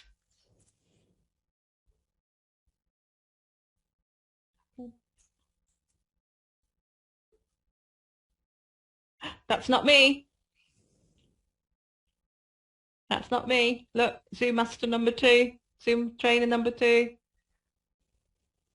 Okay. Now, every single person in this room can do that. Now, the way to go about doing that is at the where you let me have a think. There should be 3 dots on your screen, and if you click on the 3 dots on that list, you should see annotate. There you go, Vessi's found it.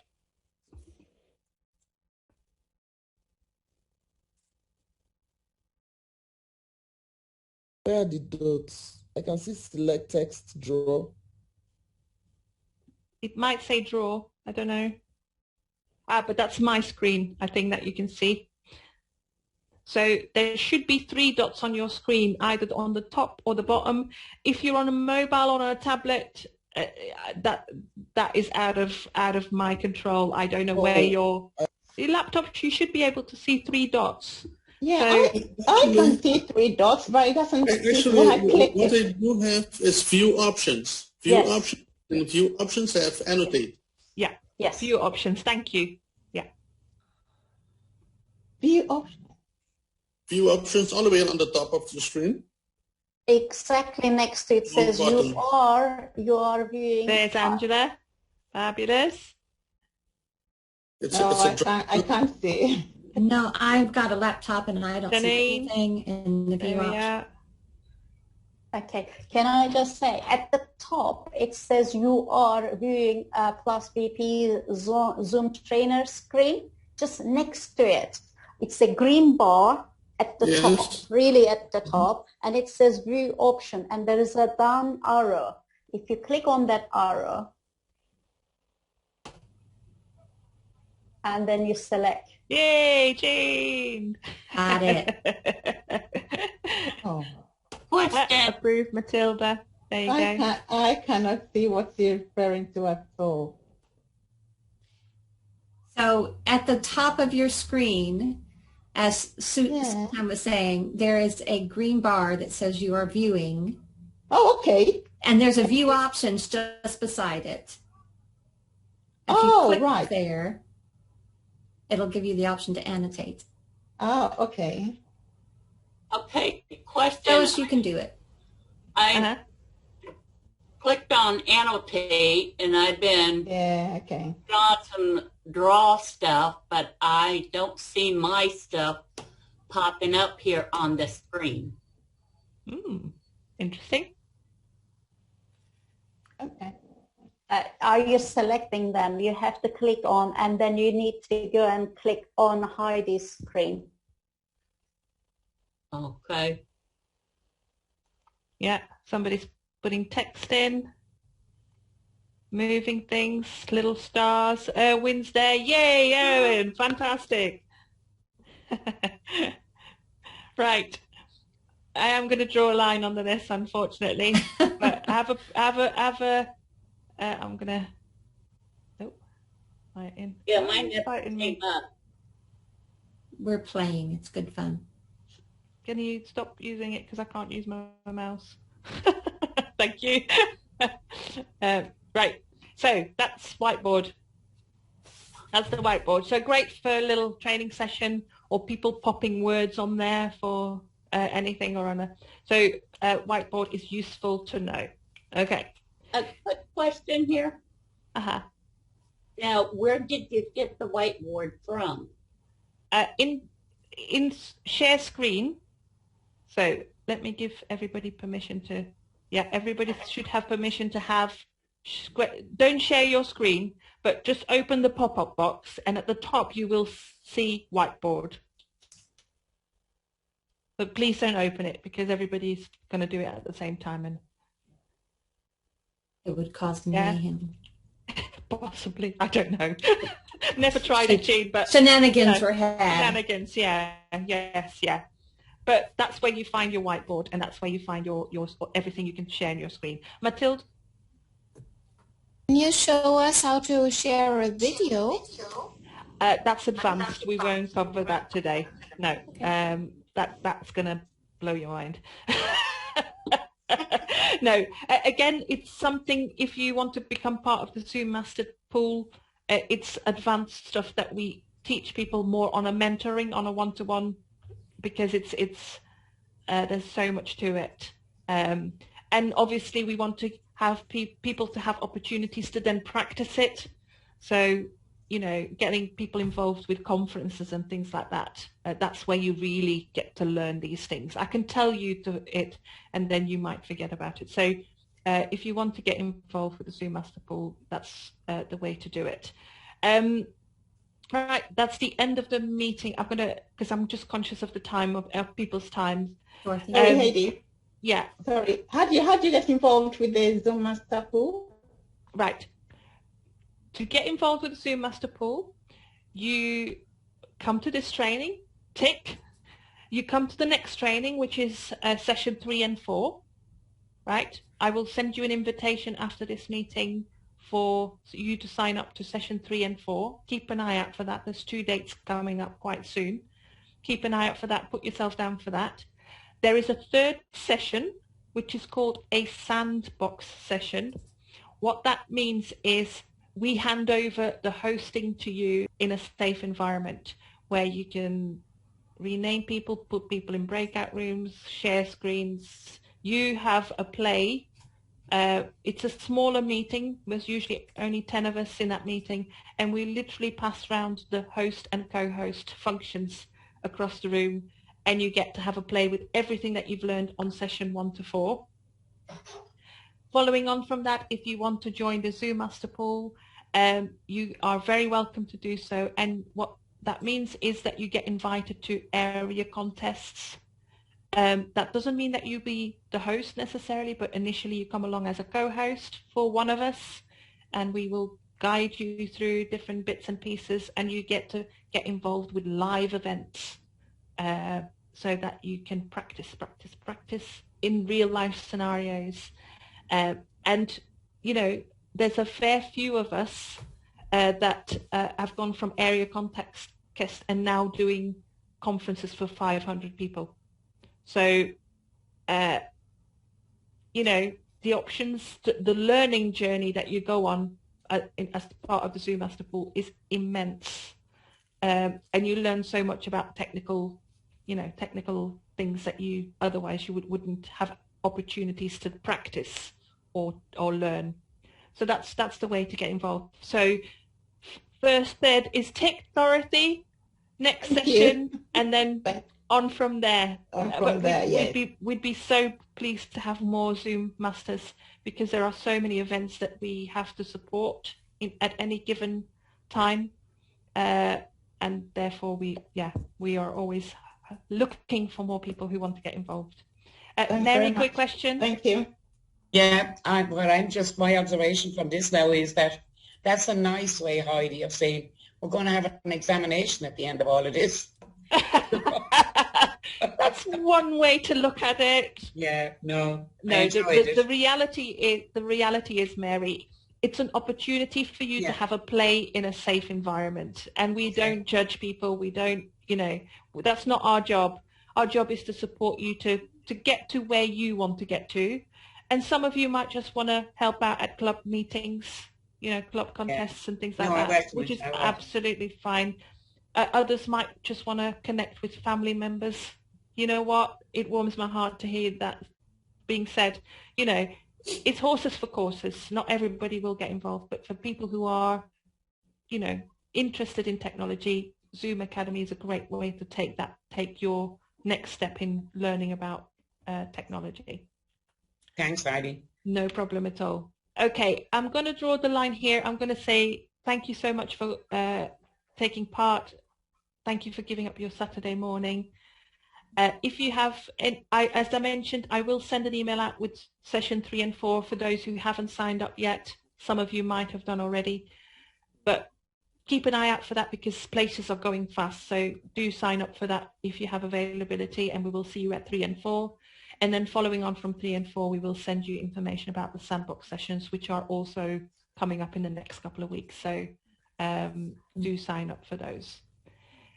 Thank you, everybody. Have a lovely day. I will hang around for another couple of minutes till past, but then I really have to shoot off. So if anybody has any more advanced questions, I'm happy to hang around for a little while, but I have to draw the line somewhere. Thank you, everybody. Lovely to meet you all if you have to shoot off. Will you take the part? Take care. Thank you. Care. Bye-bye. Bye. Bye, everyone. Thank you. I was going to say everybody's going to hang around now, aren't they? Actually, for the session 3 and 4, yeah, is it possible? Are there dates for like now, Saturday mornings? No. Because the time that's provided, it's within office hours, and it will be somewhat difficult. I fully appreciate what you're saying, Erwin, and we are getting more and more requests from around the world. So, but we are a small group of trainers, volunteers, and we have to do it when the time is right for us, unfortunately.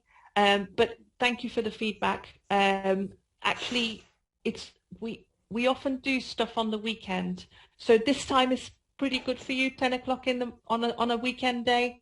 Yes. I will take note of that because obviously we don't want to exclude anybody if we can help it, but leave it with me and I will see if there's another session that we can run for you on a weekend. Thanks, Heidi. Thank you for the feedback, Owen. Really appreciate it. Shanine? After the sandbox and getting involved with the Zoom pool, is there a way to further increase your learning and become a trainer? Not at this moment in time, but we may have to look at that because our training pool equally is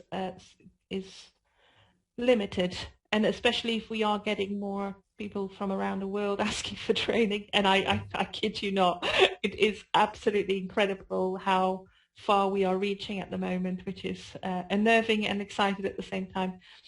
So there may well be in future, Shanine, but not at this moment in time. Can you put my name on the list of interested if it happens, please? There's not a column on the spreadsheet, but I will add one. Thank you very much. Thank you for the question. Thank you for the question, Shanine. Mathilde. How much time do we have to invest if we go on after the sandbox? Is there any time you stay or any number we need to attend then? We ask for people at any, twice a year there's lots of contests happening and the conferences happening and things like that. We ask for a minimum of 2 events, to cover 2 events. And I will quickly show you this, but this might scare you a little bit. I will try not to scare you, but this is how we manage our events, if you bear with me for a second.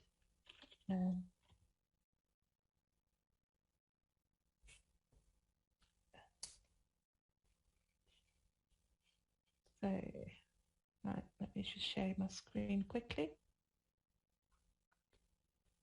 We use Trello. I don't know if people are familiar with Trello, but look, these are the events we've covered over the last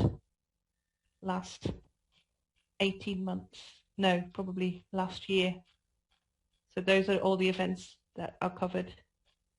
So we've done quite a few, as you can see.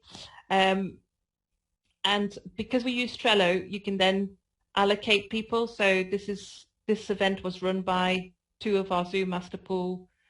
For this one, we needed 5 Zoom Masters. For some bigger events, we literally, I don't know if there's 6 there, but some events needs all of us really, practically. So this is like the May conference. We had about, how many are there? 13 Zoom Masters. But the reason we use that many Zoom Masters is a conference is usually like 6 or 7 hours. So we do things in shifts because we're all volunteers. We all give a little bit of our time to that. But, you know, to run something for 6 hours is a long time. So we probably have 2 shifts or even 3 shifts if we can afford the time. So that's how we run things, just to give you a little bit of foresight. But that's, Angela, can I come to you for your next question? Yes, so I was going to, well, thank you very much for the session. I think it was very much worth the time. I've already started the second one already, the third and fourth session, and I'll be happy to do that. I just wanted to remind you that if you can, the PowerPoint part of the training, the PowerPoint aspect of it, like you said, you will come back to.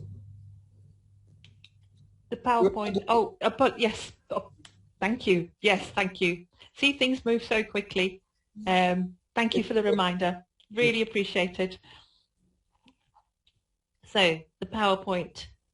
So I opened a PowerPoint presentation on my desktop, right? Behind the Zoom, there's a PowerPoint ready. I highlight that and I share it. Oh, that's not the PowerPoint, is it? Stop sharing.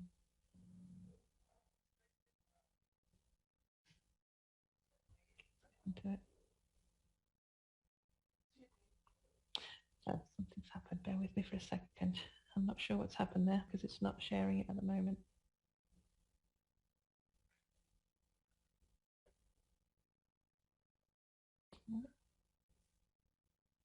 Let's try that again. So this is the PowerPoint I shared. I have open on my screen and I'm sharing that now. That's my PowerPoint presentation. Yeah. As you can see, this is where I make amendments to the PowerPoint. But really, I want to go into a slideshow. One way to do it is to go up to the top here and show slideshow. The other thing to do is to go to the little bookmark at the bottom here. So you've got right at the bottom, next to the scaling, there should be like a little 2 pages next to one another. And if you click that, it will equally show you the PowerPoint presentation, the slide only version. Okay, so everything is really on the PowerPoint, not on the Zoom. It's not on Zoom, no. Okay, that's fine. It's not on Zoom. I thought I missed something else. That's fine. Thank you very much for that. No problem at all. So yeah, so you'd want people to see this version, obviously, preferably. And then you can just click through the PowerPoint presentation there. Yeah. Yeah. Okay. Vessie?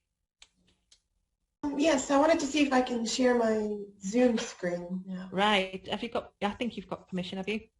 Maybe, yeah. Let's see. Go for it. Go for it. No. It doesn't work again. So what are the settings that I need to make the same? Because I mean, honestly, there are a lot of settings on both the web version and then the app. So look for the screen sharing version. Yeah.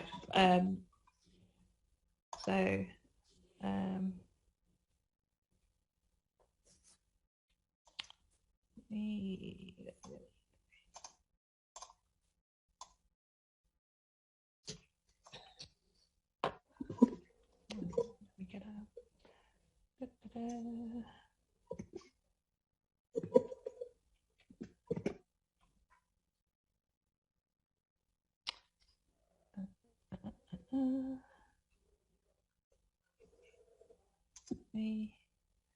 So share. So in your settings, screen share setting, yeah, it says show my Zoom window to other participants when I'm sharing the screen. If that's not ticked here and on the settings on your browser, that will not work. Okay. All right. I'll try to find it. And you have to be logged in both your browser and your app. Yeah. At the same time. But interestingly, you don't have to be logged in as the same person. So this is my personal account, the one with the turquoise dot, and I'm logged into the Zoom Academy one. Yeah, they talk to one another for some reason. I don't quite get the technical side of it, but it works even if you're on different accounts, as long as that is ticked on both your web browser and your app. Okay. Actually, I don't have that option in my app, so it must be a basic pro difference. Oh yes, it's a. You don't have a pro account. No. Yeah. Okay. You do need apologies. You do need a pro account. I made assumptions. Okay. I made assumptions there. So yeah. Oh, but I thought sharing screen was for the basic as well. You can screen share, but you can't share the Zoom screen like I do. Yeah, like I do. So you can share a PowerPoint presentation or a Word document. It's just literally the Zoom screen that I use to demonstrate what you need to look at as Zoom hosts, if that makes sense. Yeah. Okay. Two more minutes. Any quick question? When you screen share, your Zoom controls disappear and you get like a tiny little bit in the top corner. Is there any way to stop that from happening so you can actually see all the participants? When you share the screen. Yeah, so when I share my screen, my Zoom disappears. So my PowerPoint comes up on my left-hand monitor, but my Zoom participants disappear and it becomes like this tiny little square in the top corner. Is there any way to stop that from happening when you share screen, or is it just an aspect of Zoom that you just have to live with? I think it's about your views. Do you know, Sultan? No, Heidi, Shanine is right. It's happening. And I was just looking at something called side to side. You can see only a few, but you can use that minus sign. Either you hide all of them or hide behind, but depending on how you resize your PowerPoint as well. Yeah, I've got it on two separate screens. So should I tick that I've got two screens so that, would that stop it from doing it? If I said I've got two screens, so share my PowerPoint on the left, and would it keep the Zoom participants on the right? Yeah, you should be able to do it. Oh, fantastic. And there's a setting, you say using two monitors, and because when I did that the first time, when I said I've got two monitors, I tried to do a PowerPoint presentation and it messed it up so badly that I didn't actually have any control, and I had to log out and re-log back in with only one monitor. So I need to practice with that, I think. Absolutely. Practice playing. And Thank you very much. Right, it's 12:30. I'm very sorry, but I'm going to have to draw the line here, unfortunately. Thank you very much. It's been very wonderful. Oh, Angela, thank you so much. That's very kind of you. I will send the dates out for 3 and 4. Thank you, Erwin, for the feedback. I will see if I can fit another one in maybe at the weekend sometime. I hope to see you all at 3 and 4. It might not be myself. It might not be Sultan. We have a small group of trainers. We try to mix it up a little bit. But enjoy the rest of the journey if I don't see you. And, well, if you want to sign up to the Zoom Master Pool, you'll be more than welcome to join us. And I look forward to working with you in future as well. Thank you very much. Thank Enjoy. you. Have a great Saturday, everybody. And Yes, Bye. please enjoy Enjoy the it. weekend. Learned a Nice lot. weekend. Learned a Thank lot. you. Thank Bye. you. Bye. Bye. Bye. One more. Okay. Is he there? Is he gone or Just remove?